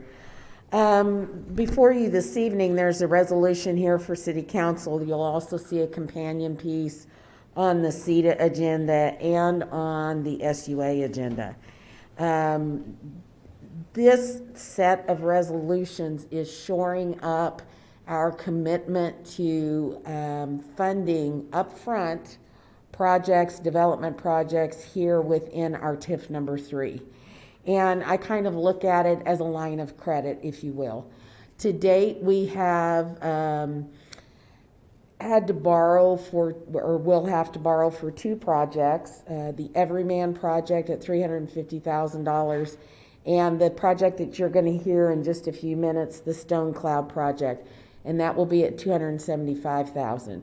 The reason we're having to borrow is that while we have had 2 years of collections off the increment in TIF number 3, it's not enough to sustain all the activity now that is coming to the city and asking for participation. So by establishing a resolution with a not to exceed maximum of $1 million, that will keep us from having to come back to you repetitively. You still are going to be able to authorize upfront financing as we bring each project to you. We'll just decrement from that $1 million line of credit. I'd be happy to answer any questions you might have. Thank you, Melissa. So just to be clear, we're taking $1 million from the SUA's reserves, loaning it to SEDA, so then SEDA can use that money to seed development projects, which will then be paid back to SEDA. Correct. Out of the new tax revenues yes. from those projects, and then SEDA will then pay that money back to the SUA. So it's kind of a round robin. I think the important thing to focus here on too is that we're needing this money because we're seeing what we want. We're seeing development and projects that are wanting to happen. Right. So this is overall, a good scenario. It's a great scenario, and we're encouraging our young entrepreneurs because generally, and I'm generalizing, they're going to be the folks that have the really great idea but maybe don't have the capital to make it come to fruition. So again, we're kind of like Justin and I have talked, we're kind of like angel investors in a way, and we come in and help those young entrepreneurs make their dream possible. And I think that's a lot of what the TIF project plan was all about. I think that was the direction when we went out for a TIF that encompassed ad valorem. Sorry, my mask is just not cooperating tonight. Incorporated ad valorem and sales tax. And so it's a win-win. And it's a commitment to ourselves. It's commitment to Stillwater. It's a commitment to our citizens. And if we can't invest in ourselves, it's going to be hard to ask other people to come and invest in us. Amen. So my recommendation, if you're looking for a recommendation, Please. is that you adopt this resolution. Thank you, Melissa. Councilors, any questions? Is there a motion on the resolution? Motion to adopt resolution CC 2021-26. Second. We have a motion and a second to adopt the resolution. Please vote. With a vote of 5-0, resolution 2021-26 is adopted. Next up is resolution 2021-27, a resolution authorizing officers of the Stillwater Police Department to serve as law enforcement officers for the Noble County Sheriff's Office. Chief Watts. Good afternoon again. Previously, council approved an MOU with Noble County Sheriff's Office because we have the lake that is in Lake McMurtry, which is in Noble County, and we often work jointly with Noble County. It kind of gets a little blurred as to where the county-city lines in, but if Noble County requests our assistance, it gives us the authority to go assist them on adjoining property in Noble County. And this resolution is just follow state law, which allows us to continue that partnership with them, and they can revoke it or we can revoke it at any time. All right. Thank you, Chief. It's good to know we've got a good relationship there and are able to help each other back and forth. Absolutely. Councilors, any questions, or is there a motion on the resolution? Motion to adopt resolution number CC-2021-27. Second. We have a motion and a second. Please vote. With a vote of 5-0, resolution 2021-27 is adopted. Resolution 2021-28 is a resolution adopting a rate adjustment for electric sales, providing for the creation of a temporary production cost adjustment for winter storm recovery, and providing an effective date. Mr. Lauren Smith. Smith, Electric Utility Director. During the August 2nd SUA meeting, the trustees approved the recovery of 50% of Stillwater's proportionate share of the winter storm energy costs from electric utility customers over a term of 36 months. Stillwater's proportionate share is $7,138,352, meaning the SUA will recover $3,569,176 from its electric customers. In order to facilitate the recovery, staff is proposing the creation of a temporary PCA winter storm recovery. This PCA will be a new line item on the customer bill that will specifically show the customer's monthly cost. It will be labeled PCA Storm Recovery and will begin on the bill received in November for October's usage. Approximately $99,000 per month is needed to recover the 50% cost in 36 months. Staff requests flexibility to adjust the new PCA between 2 mils and 3 mils per kilowatt hour per customer per month until the recovery amount is met. This is due to the volatility or the variability in energy usage over the 36-month term. Staff will monitor the new PCA and adjust as necessary to try to hit that target date as best we can. Resolution CC 2021-28 and SUA 2021-10 establishing the PCA winter storm recovery are on the agenda for adoption. And I have a copy of what the bill may look like if they want to put it up, because it was important for us to be transparent. The line item is highlighted here in yellow, and it says PCA storm recovery. This is just a sample bill that we made up, and it kind of shows what it would look like on the bill. And so the idea is that we would fill the bucket each month, and then when the bucket is full with the $3.5 million, we stop the PCA. And this is based basically on average residential usage for FY21, this $883. So 1,883 kilowatt hours, I'm sorry. On a $95 bill, it adds a couple bucks, $2.65. Yeah, $2.65. And I've taken the liberty to create a spreadsheet to kind of show us what this 2 to 3 mil range looks like for residential customers. And it looks like about $1.77 to $2.65, and then commercial, this shows what range that could be. I'm going to propose, we're going to do a few more models, but I think the starting point will be somewhere around 2.75 mils or something like that to get started with. Just to be clear, if usage is lower, we'd have to increase that millage to make sure we get the bucket full by the end of 3 years. Yes, sir. And if usage is higher, we can reduce that millage because we won't have to take as much out to fill the bucket up. Yes, sir. It's somewhat of a moving target because of the variability in kilowatt hour usage. Yep. But never to exceed 3 mils. But never to exceed 3 mils, yes, sir. Yeah. I think there's enough flexibility in there to let us float around it and hit the target.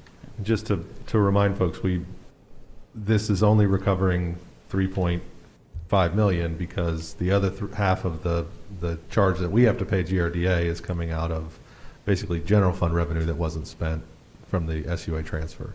Yes, sir, that is correct. So that doesn't fall all on the customer's backs. We're taking some of that. Yes, ma'am, that's correct. We're splitting it with them 50-50.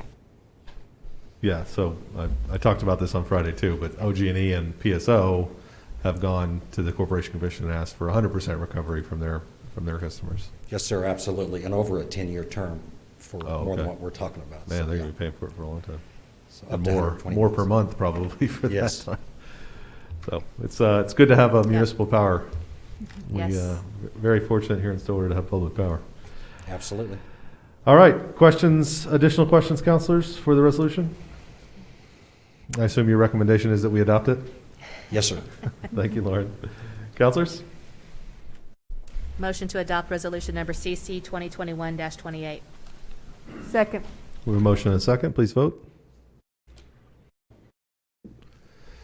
With a vote of 5-0, resolution 2021-28 is adopted. Thanks, Lauren, to you and your team and to the finance team for finding a creative way to make sure we're able to pay those bills without too much of a burden on our customers. Items D and E were postponed to a later meeting, so we'll skip those resolutions on the agenda for tonight, and we'll go on to ordinances. Item 10, on first read, we have ordinance 3481. This is an ordinance amending the Stillwater City Code by amending Chapter 23, Land Development Code, Article 16, subdivisions, preparation and requirements, Division 2, major subdivisions to amend Section 23-325, preliminary plat. Kimberly, do you want to remind us? It has your name on it. I don't know who put my name on that. If I remember correctly, this was approved at the last meeting, and it added a requirement at the preliminary plat stage for traffic impact analysis, and this is just the ordinance to make the change to the code. Thank you. Counselors? It's 3481 to second reading. Second. We have a motion and a second to advance the ordinance to second read. Please vote.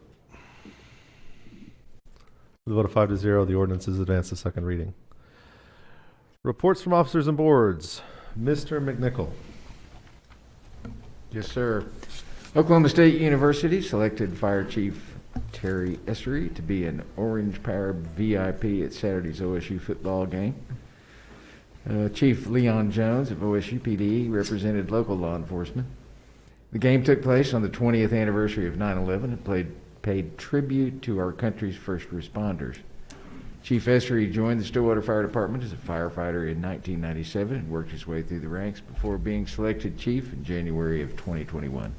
We congratulate him, and we are thankful for all of our first responders and the sacrifices they make to make our community safe. Thank you, sir. Ms. Carnley? Nothing to report. Thank you. Sorry. Got to skip a groove there for a second. Vice Mayor? Yes. Now's the time for Stillwater residents to discuss our community's critical needs and explore ways we can invest in the city's future. Come to a TIME Projects community meeting or join the conversation online. And to remind everyone what TIME stands for, it's Together Investing in Municipal Excellence. Visit speakupstillwater.org for more information. Thank you, Vice Mayor. Councilor Hawkins. The city is partnering with Stillwater Public Schools to collect new shoes of any size for students in need. Let me emphasize, new shoes of any size for students in need. The 2021 Stillwater Sneaker Drive will run through September 18th. Thank you to everyone who has already donated. If you'd like to help Stillwater Public Schools fill a bus with sneakers, there are 2 drop-off boxes located near the main entrance of City Hall. Thank you, Councilor. Councilor Wedlake? Yes, sir. If you have a Stillwater address and have started or completed your vaccinations against COVID-19, you are eligible to enter the Sleeves Up Stillwater contest and drawing. The last day to enter this is Thursday, September 30th, and winners will be drawn during a live broadcast on Friday, October 1st. Visit stillwater.org/sleevesup for details. And don't forget to check out our list of activities for Healthcare Professional Appreciation Week while you're there. Thank you, sir. Councilor Jaleski? Yes. Stay up to date on city news by signing up for Stillwater e-notifications. Residents can choose to receive daily or weekly updates about upcoming events, meeting agendas, and a variety of news topics. Visit stillwater.org/e-notifications to select the topics that are most important to you. I think this is, part of building a strong community is being informed and participating. And I think I love getting this email in my email box to know what different partners in our community are working on, what different departments in our city are working on. I really do feel like I kind of know more about what's happening in our community with this notification. So I encourage everyone to sign up. Absolutely. Thank you. I will let you know that if you're planning a holiday trip, consider flying right out of Stillwater. The Stillwater Regional Airport offers free parking, short lines, and is close to home. Visit AA.com and use airport code SWO to book your flight. If you do decide to travel this year, please continue to protect others by following COVID-19 safety precautions. Remember that face coverings are still required in all airports and on airplanes. All right, that takes us to appointments. Item 13 for the Planning Commission. We have 2 open seats and 1 that is up for renewal. For the 2 open seats, I'd like to appoint Stephen Hallgren and Charles Snyder. And for the renewal, I'm going to ask Mr. Shanahan to serve another term. And I'll make those 3 nominations.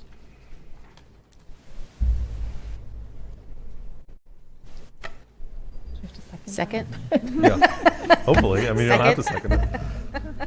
There's a motion and a second to appoint these three folks to the Planning Commission. Please vote. With a vote of 5-0, those appointments are made. That takes us to the end of the agenda. Is there a motion to adjourn? Motion to adjourn? Second. We have a motion and a second. Please vote. With a vote of 5-0, the Stillwater City Council meeting is now adjourned. At this point, we're going to jump to SEDA.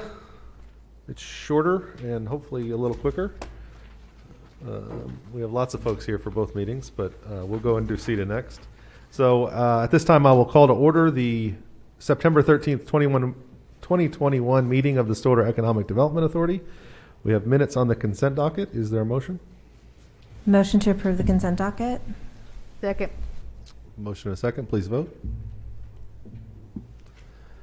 With a vote of 5-0, the consent docket's approved. First up, General Orders, Chamber of Commerce Quarterly Report. Mr. Mingus. Sorry, Lauren, Bill, and I think Chris also had stuff on SUA that I get to go before you guys. You looked at me when you said it was going to be shorter, so I'll be short. You have all the information about RFP activity, the quarter Q4 of your fiscal year, which was April through June. Activity was really light, the same as the year. So we had 22 RFPs. We only responded to 2. So that's probably our lowest response rate that we've had in 4 or 5 years at about 10%. And then for the year, we only had about 93 RFPs received and submitted 33. It's about 35%. So it's also lower than roughly the 50% that we would normally track.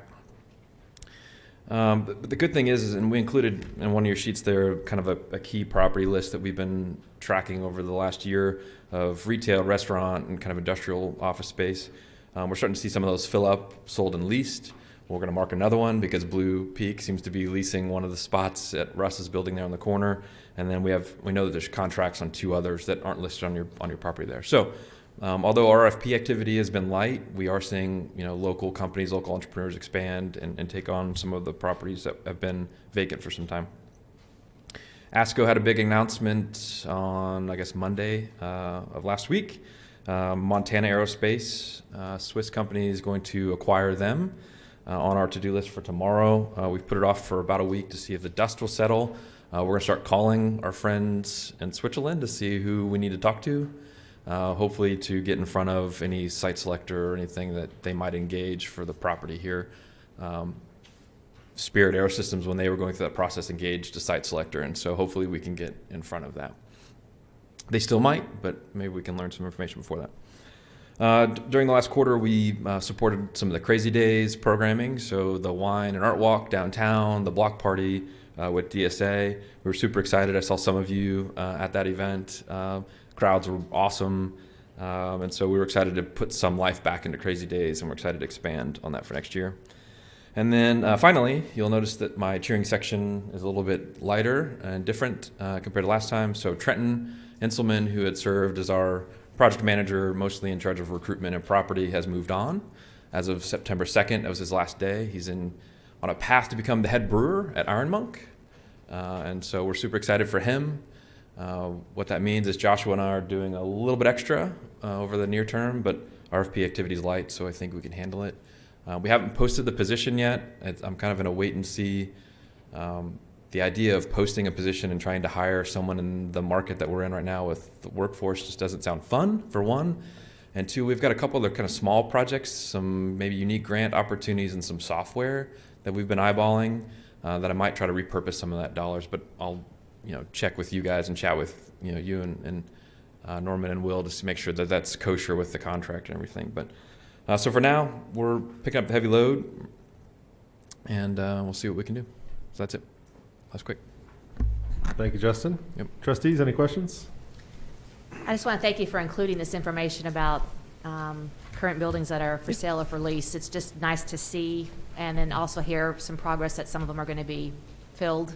But also it's just good for us to know, just as we're doing what we do aside from this. So. Yep. Anything you need from us besides stuff we can't give you? No, I don't think that's good. Because every time I ask you that, you tell me you need stuff that I can't do a whole lot about. Doesn't But, mean I still have to ask. but you should still ask. Yeah. We'll keep working on that. Appreciate it. Thank you, Justin. Thanks, guys. Item 5B, approve redevelopment agreement between SEDA and the Progressive Development Corp. LLC for redevelopment of property located at 917 South Husband. Good evening, trustees. Melissa Reams, Deputy City Manager. Again, I get to talk about the fun stuff. And this evening's redevelopment agreement is between SEDA and Progressive Development LLC. You were apprised of this project back in your meeting in August. And it is the repurposing of an empty building over on at 917 Husband Street into a brewery, beer garden, event space. And so this evening, the redeveloper is here, Corey Williams, and I would like to invite him up just to give you a little bit more history on the project and Corey, maybe the timeline that we're looking at.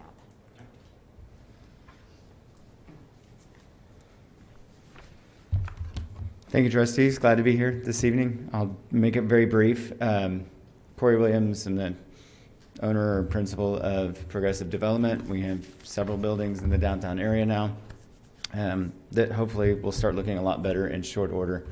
The first one is this one at 917 South Husband. It's a warehouse that has not been public facing for at least my lifetime. Originally it was the Mistletoe Moving and Shipping Company, which was a predecessor to Beaver Express and a couple others. We've done some kind of historical research maybe we can incorporate into it, but the best way I can explain it is that you've driven by the building 100 times and you've never seen it once. We hope to change that in very short order.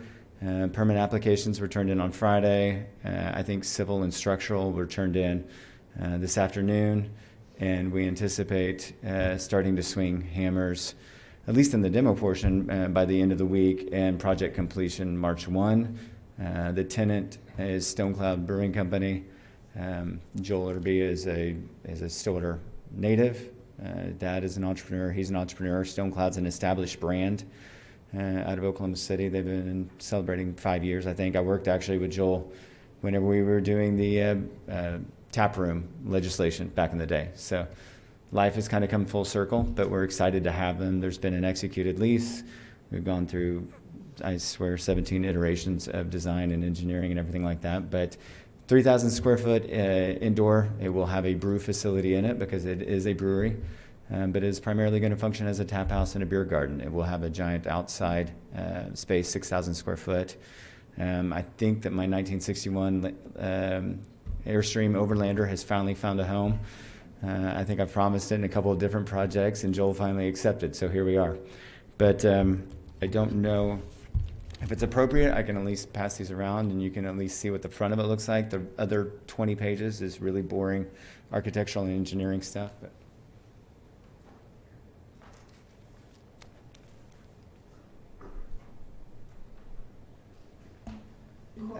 Corey, where's the beer garden space? What direction is it facing? So the building is unique in that, I guess maybe not unique, but it will have an outdoor space on both sides. The public throughway is actually right up against the building, so there will be a public throughway right up there, along with about a 13-foot patio space before we hit the ADA parking and parking up front. So there will be a small west-facing outside entertainment area, but the primary beer garden area will be actually on the east side between the building and the alley that would be behind Harrison's Electric and kind of in that area. There's about 6,000 square foot back there that has quite a few trees. We'll thin those out, clean it up. And there'll be a lot of decomposed granite back there. There's going to be a recessed patio that's covered that is on grade with the building so that they just easily flow out. And then there'll be a couple of steps up into the outdoor kind of garden area, if you will. You have big shoes to fill. Their development in Oklahoma City is a very cool repurpose of the sunshine cleaners. So I have a couple of those that are probably of the same size and magnitude that I haven't yet tackled, but you're right. They did a fantastic job. And that was actually also another Stillwater guy, John Dotson, with Pivot, had a lot to do with that project. And And I think actually office is above the brewery, which is everybody's dream. Or at least mine. Maybe it's just mine. But we're excited for the project. I'm excited to be here standing before you today. You know, originally I had grossly underestimated what this whole thing would cost me. The good news is I think I'd grossly underestimated what the impact would be too. So I think I was wrong on both accounts. But originally when I was applying, I thought we would be having a much smaller project and a much smaller financial outlay, and we've come to terms with a much larger project, but also with larger comes a much larger outlay. So Melissa and the city have been wonderful to work with, and I even heard Patty chuckle the other day because she heard me saying that in the hall. I said, "I can hear you, Patty," but it's been a lot of fun. I'm glad to answer any questions you might have. Trustees, any questions?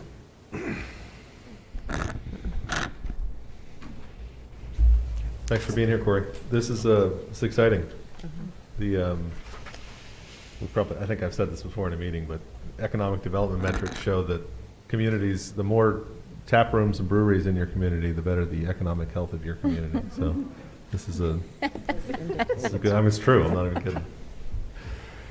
This will be fun. Create a little beer corridor on Husband. I'm hopeful that we're planting a very solid anchor on that side of downtown.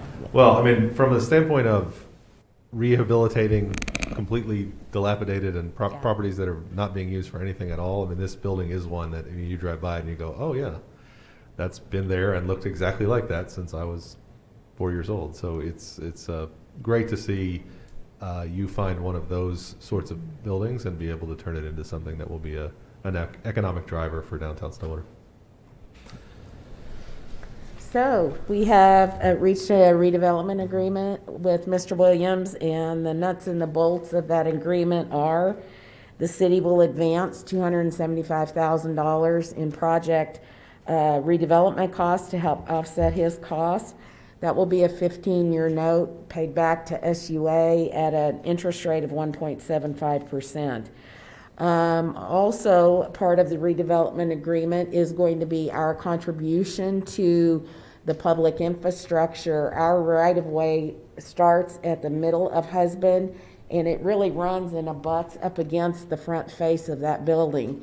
And in that area, Mr. Williams is going to have to construct public walkways, some railings and ramps to make it ADA compliant. There's like, I think he told me, a 4-foot grade between street level up to the front door. And so we have another component piece of the TIF that is for public infrastructure, and we have agreed to participate up to 50% of the cost of those improvements at a not to exceed rate of $32,500.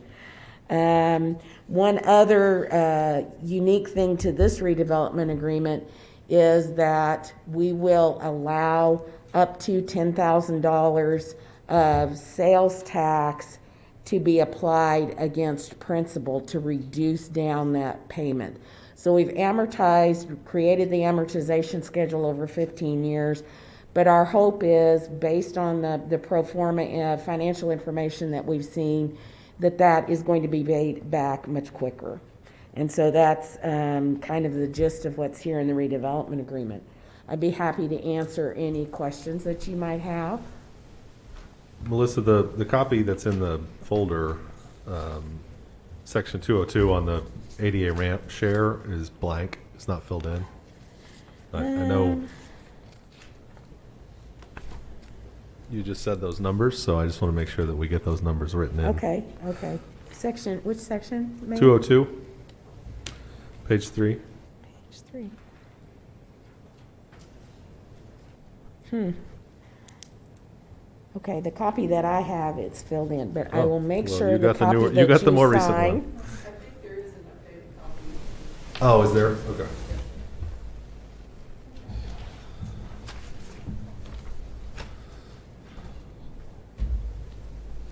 Okay.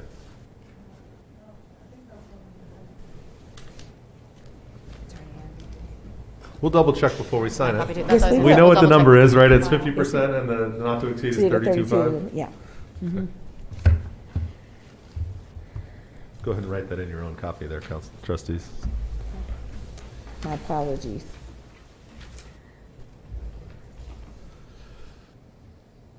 Other questions, trustees? Again, just to clarify for folks, we said this before with the resolution, but the idea here is that this is an advance, an interest-bearing loan against the future tax revenues, the future tax increment of this property. These numbers are vetted out against the investment that's being made in the property, how much property tax that will generate, and how long, over 10 to 15 years, that will be paid back, including the sales tax revenues. So this is truly an incentive to take a vacant, falling down old building and turn it into something worthwhile to the community. And I think it's a fantastic use of the city's authority here, using the tax increment financing to do this. So again, really excited about it. Anything further, trustees, or is there a recommendation, Melissa? So our recommendation to you is to authorize the mayor to sign the redevelopment agreement. One thing that I did not mention is we are not recommending a performance bond in this instance. And we will execute the covenants and the reserve agreement and get those executed and filed, sorry. All right, trustees, further questions, or is there a motion? Motion to approve staff recommendation. Second. Motion and a second to approve this development agreement. Please vote. It's approved with a vote of 5-0.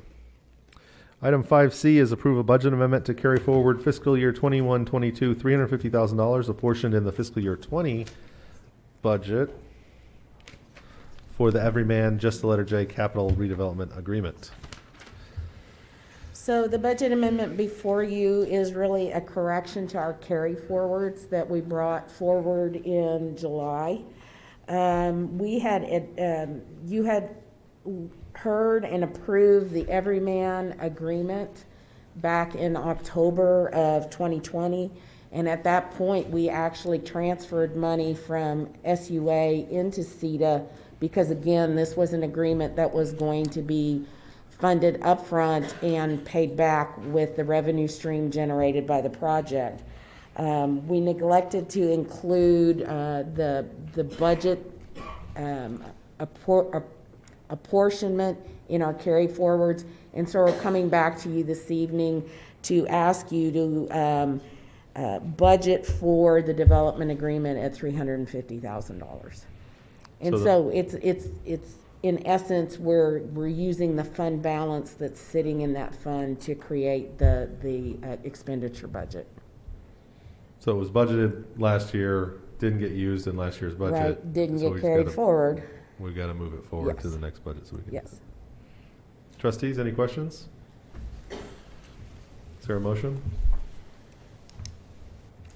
Motion to approve budget amendment to carry forward to FY 21-22 $350,000, apportioned to in FY 20 for the Everyman LLC and Just the Letter J Capital LLC redevelopment agreement.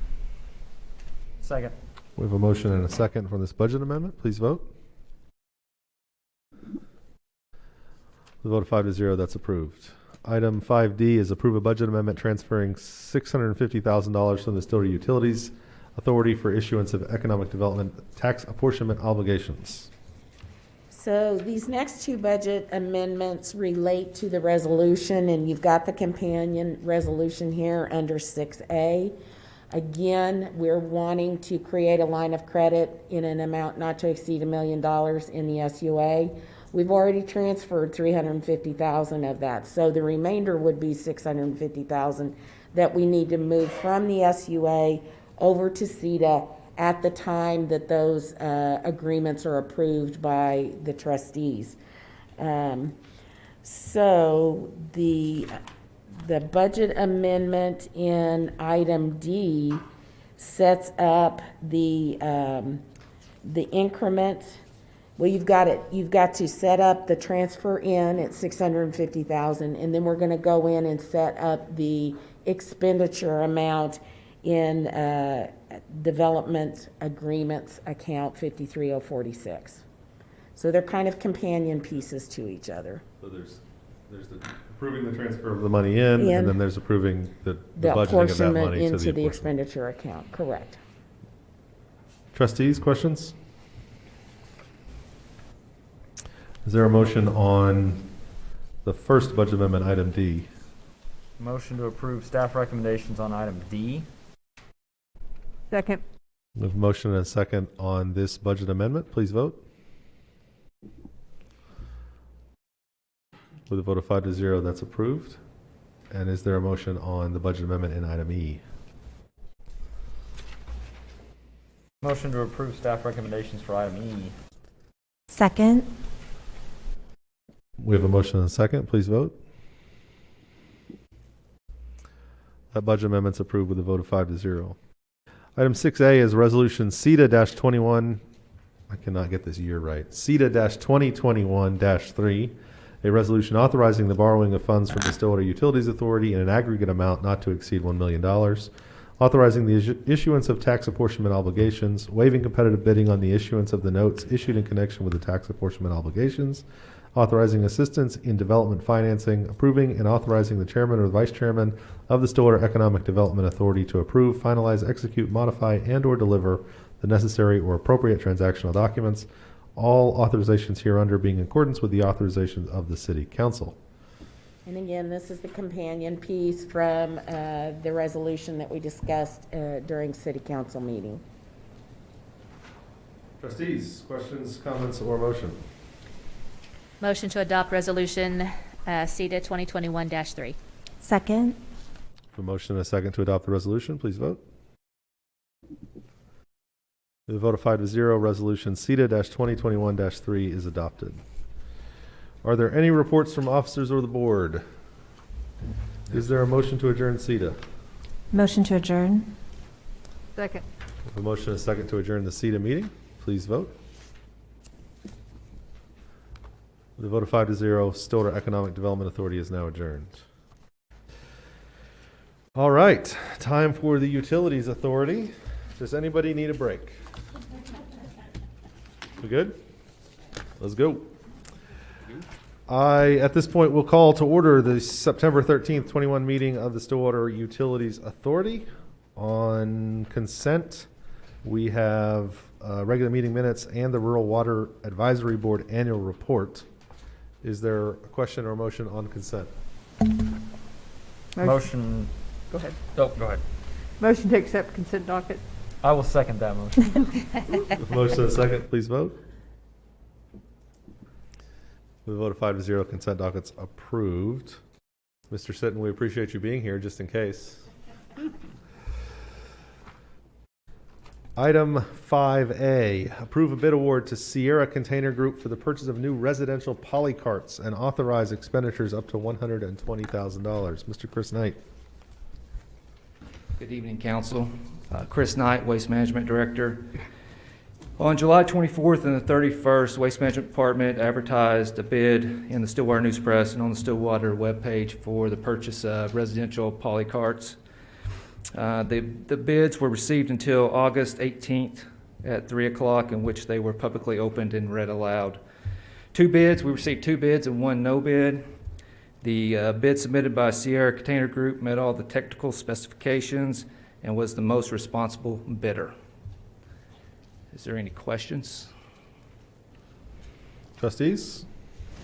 Chris, do we recover all the costs of these when we purchase? So like at my house, right? If I get a new one, I purchase that container, don't I? Or how does that work? No, or is you it just You don't purchase it, no. So there's no cost recovery then for those. It's just the service that we provide. Correct. After they're Correct. purchased.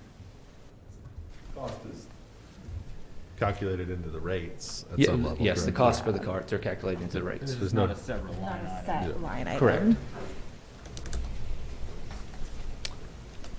all right.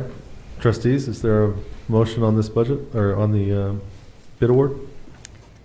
Motion to approve bid award to Sierra Container Group for the purchase of new residential polycarts and authorize expenditures up to $120,000. Second. We have a motion and a second to accept the bid award. Please vote. Approved with a vote of 5-0. Item 5B is approve budget amendment reflecting grant funds of $49,110 received by Waste Management from Oklahoma Department of Environmental Quality for the purchase of 10 Big Belly trash receptacles. Yes.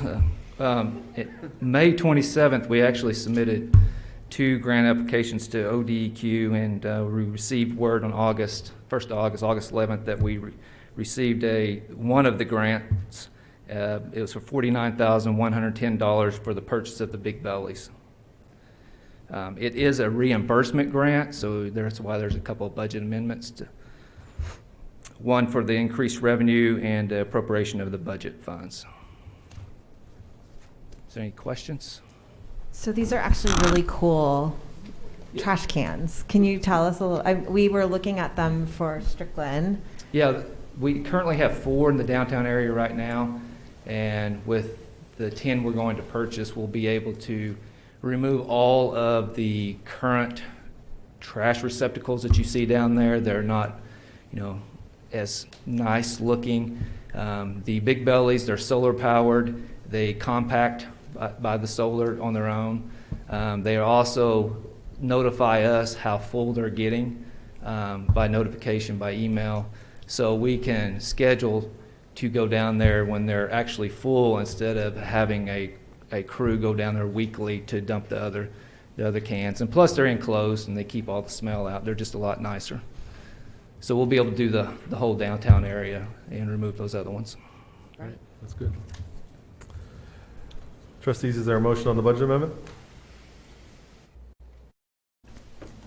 Motion to approve the budget amendment reflecting this increased revenue and appropriation of the grant funds of $49,110 for purchasing 10 Big Belly trash receptacles. Second. We have a motion and a second. Please vote. With a vote of 5-0, that item's approved. Thank you, Chris. Item 5C, approve a bid award to Danny Wick Excavating for the Airport Industrial Access Road / Hargis Road Waterline Relocation Project and Elm Street Waterline Abandonment and Miscellaneous Improvements in the amount of $310,110 and authorized total expenditures of $356,110. Mr. Millis. I read most of that, but you'll fill in the details here. Yes, thank you for that. I'm Bill Millis here to discuss the bid results for 2 waterline projects. This map shows the 2 project areas, one near the airport and one generally at Elm and Husband. We bid the 2 projects together with the goal of getting better efficiency and lower cost. And we'll talk about that a bit more. So here's the first area on Hargis Road, and the Airport Industrial Access Road. We're relocating about 1,000 feet of water line in advance of the roadway project. And we're also going to improve fire hydrant access on the airport property. And for this portion, you can see the bid amount there. We only got 1 bid, but it was close to the engineer's estimate, and we deemed it a reasonable bid amount. The second project area includes Elm and Husband, but also you can see some scattered miscellaneous work that we combined, again, for efficiency, that one contract to do all that instead of multiple. The main benefit of this project is abandoning about 2,000 feet of cast iron pipe, which is always good. And again, on this project, we only got a single bid, but it came in $40,000 lower than when we bid this same work about not quite a year ago. At that time, we thought that bid was too high, so we canceled it. And then we tried it again with this combined with the airport work, and this did come in $40,000 lower. Here I've got the strategic priority we're addressing with the project. The funds, $356,110 total, are available in the water fund. And I'd be glad to try to answer any questions or provide you the recommendation. Bill, just out of curiosity, the bid that was received last year, was that Danny Wick Excavating as well? No, sir. It was a different company. Okay. Correct. We got 2 bids in that instance, and they were both out-of-town contractors. And sometimes, depending on the project size, how busy people are, that can make a real difference.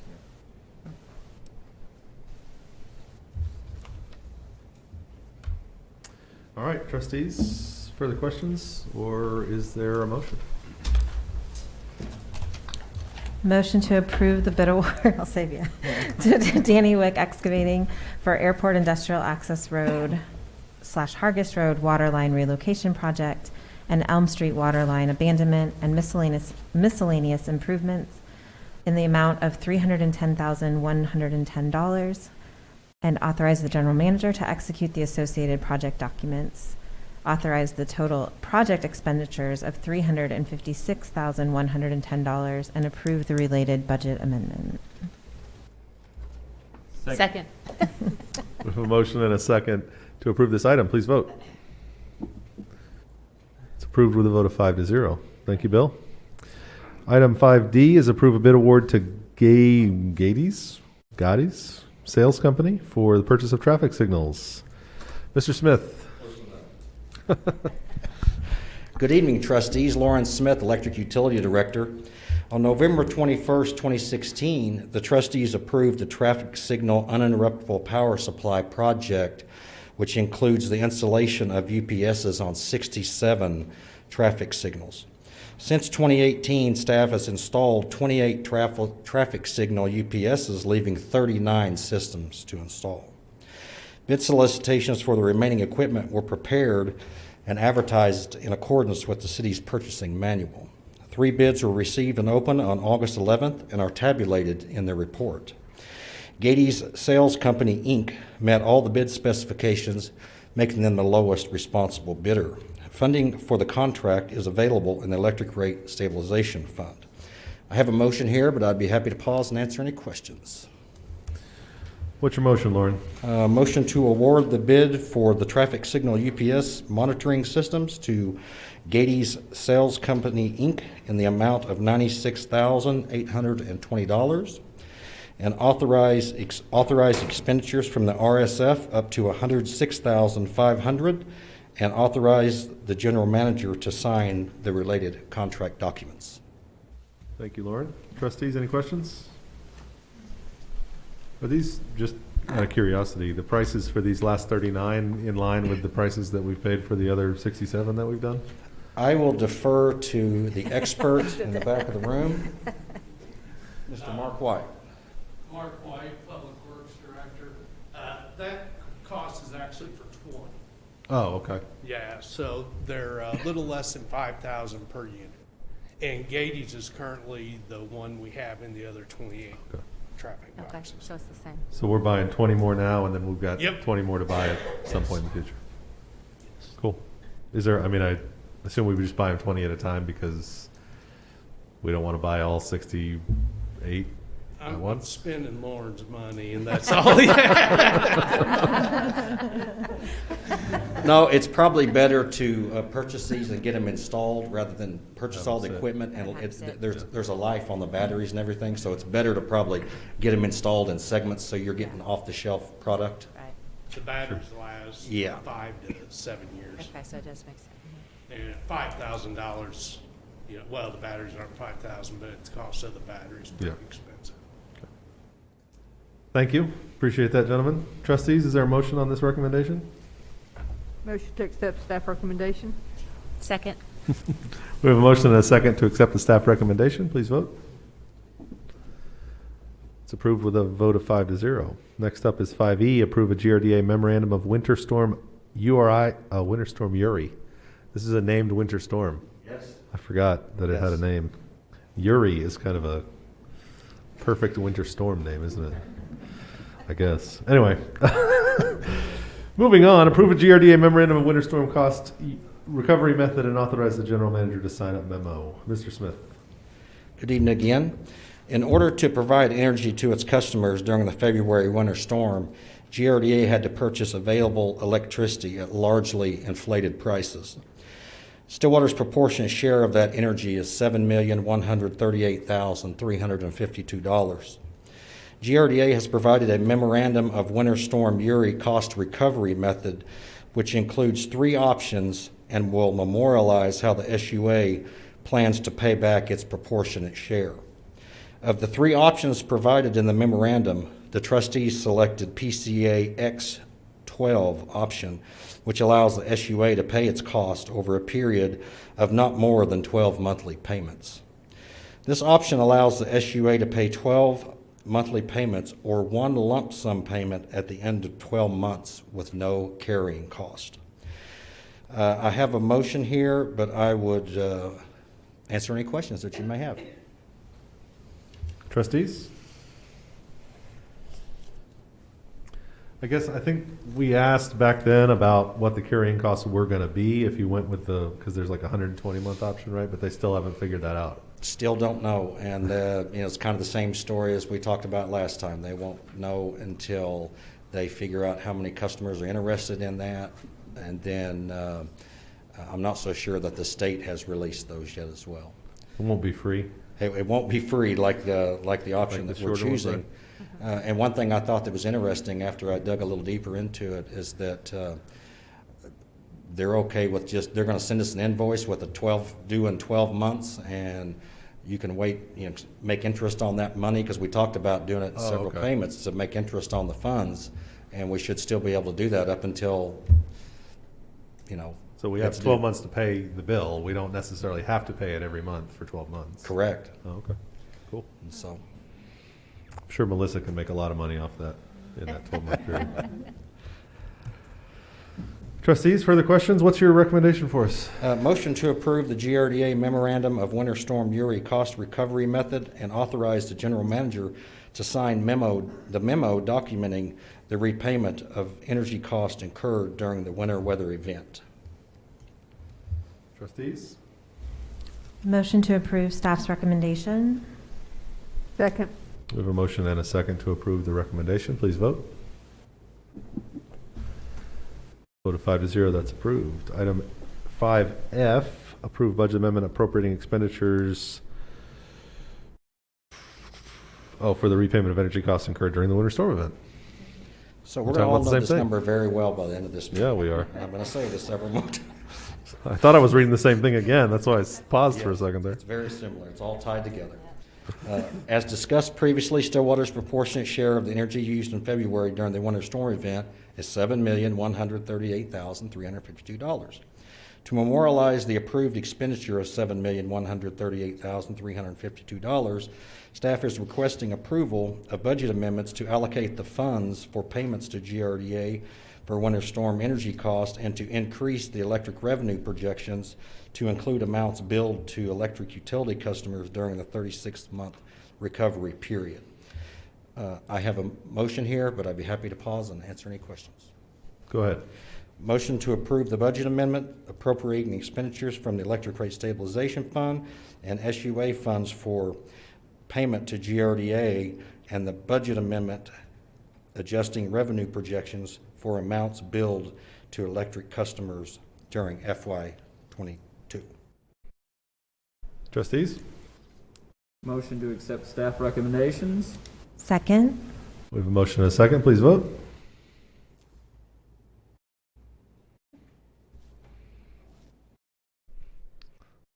Thought we wore it out. With the vote of 5-0, item F is approved. Thank you, Lauren. Appreciate all your work on that issue, especially getting those. Yes, it's certainly a team effort. Thank you. Good deal. Item 5G is to approve the budget amendment transferring the $650,000 to SEDA that we talked about during the SEDA meeting. Melissa, anything to add here? Nope. Just there for questions? It's just the mirror image of what you approved over in SEDA. Trustees? Motion to approve budget amendment transferring $650,000 to Stillwater Economic Development Authority for the issuance of tax apportionment obligations. Second. We have a motion and a second to approve the budget amendment. Please vote. It's approved with a vote of 5-0. Resolution 6A, SUA 2021-9. It's a resolution authorizing the issuance of a loan to the Stillwater Economic Development Authority in the aggregate amount not to exceed $1 million approving and authorizing the chairman or vice chairman of the authority to approve, finalize, execute, modify, and/or deliver the necessary or appropriate transactional documents, all authorizations hereunder being in accordance with the authorization of the city council. So this is the final resolution companion piece to the one in SEDA and in city council. Trustees? Motion to adopt resolution number SUA 2021-9. Second. With a motion and a second, please vote. With a vote of 5-0, the resolution SUA 2021-9 is approved. Then we have resolution SUA 2021-10, which is a resolution adopting a rate adjustment for electric sales, providing for the creation of a temporary production cost adjustment for winter storm recovery, and providing an effective date. This is the Motion to adopt resolution SUA 2021-10. I'll save you that. Second. We have a motion and a second to adopt the resolution. Please vote. It's approved with a vote of 5-0. Any reports from officers aboard? No, Is sir. there a motion to adjourn? Motion to adjourn? Second. With a vote. I'm already announcing the vote. Please vote. A motion and a second. With a vote of 5-0, SUA is now adjourned. That concludes our meetings for the evening. Thank you.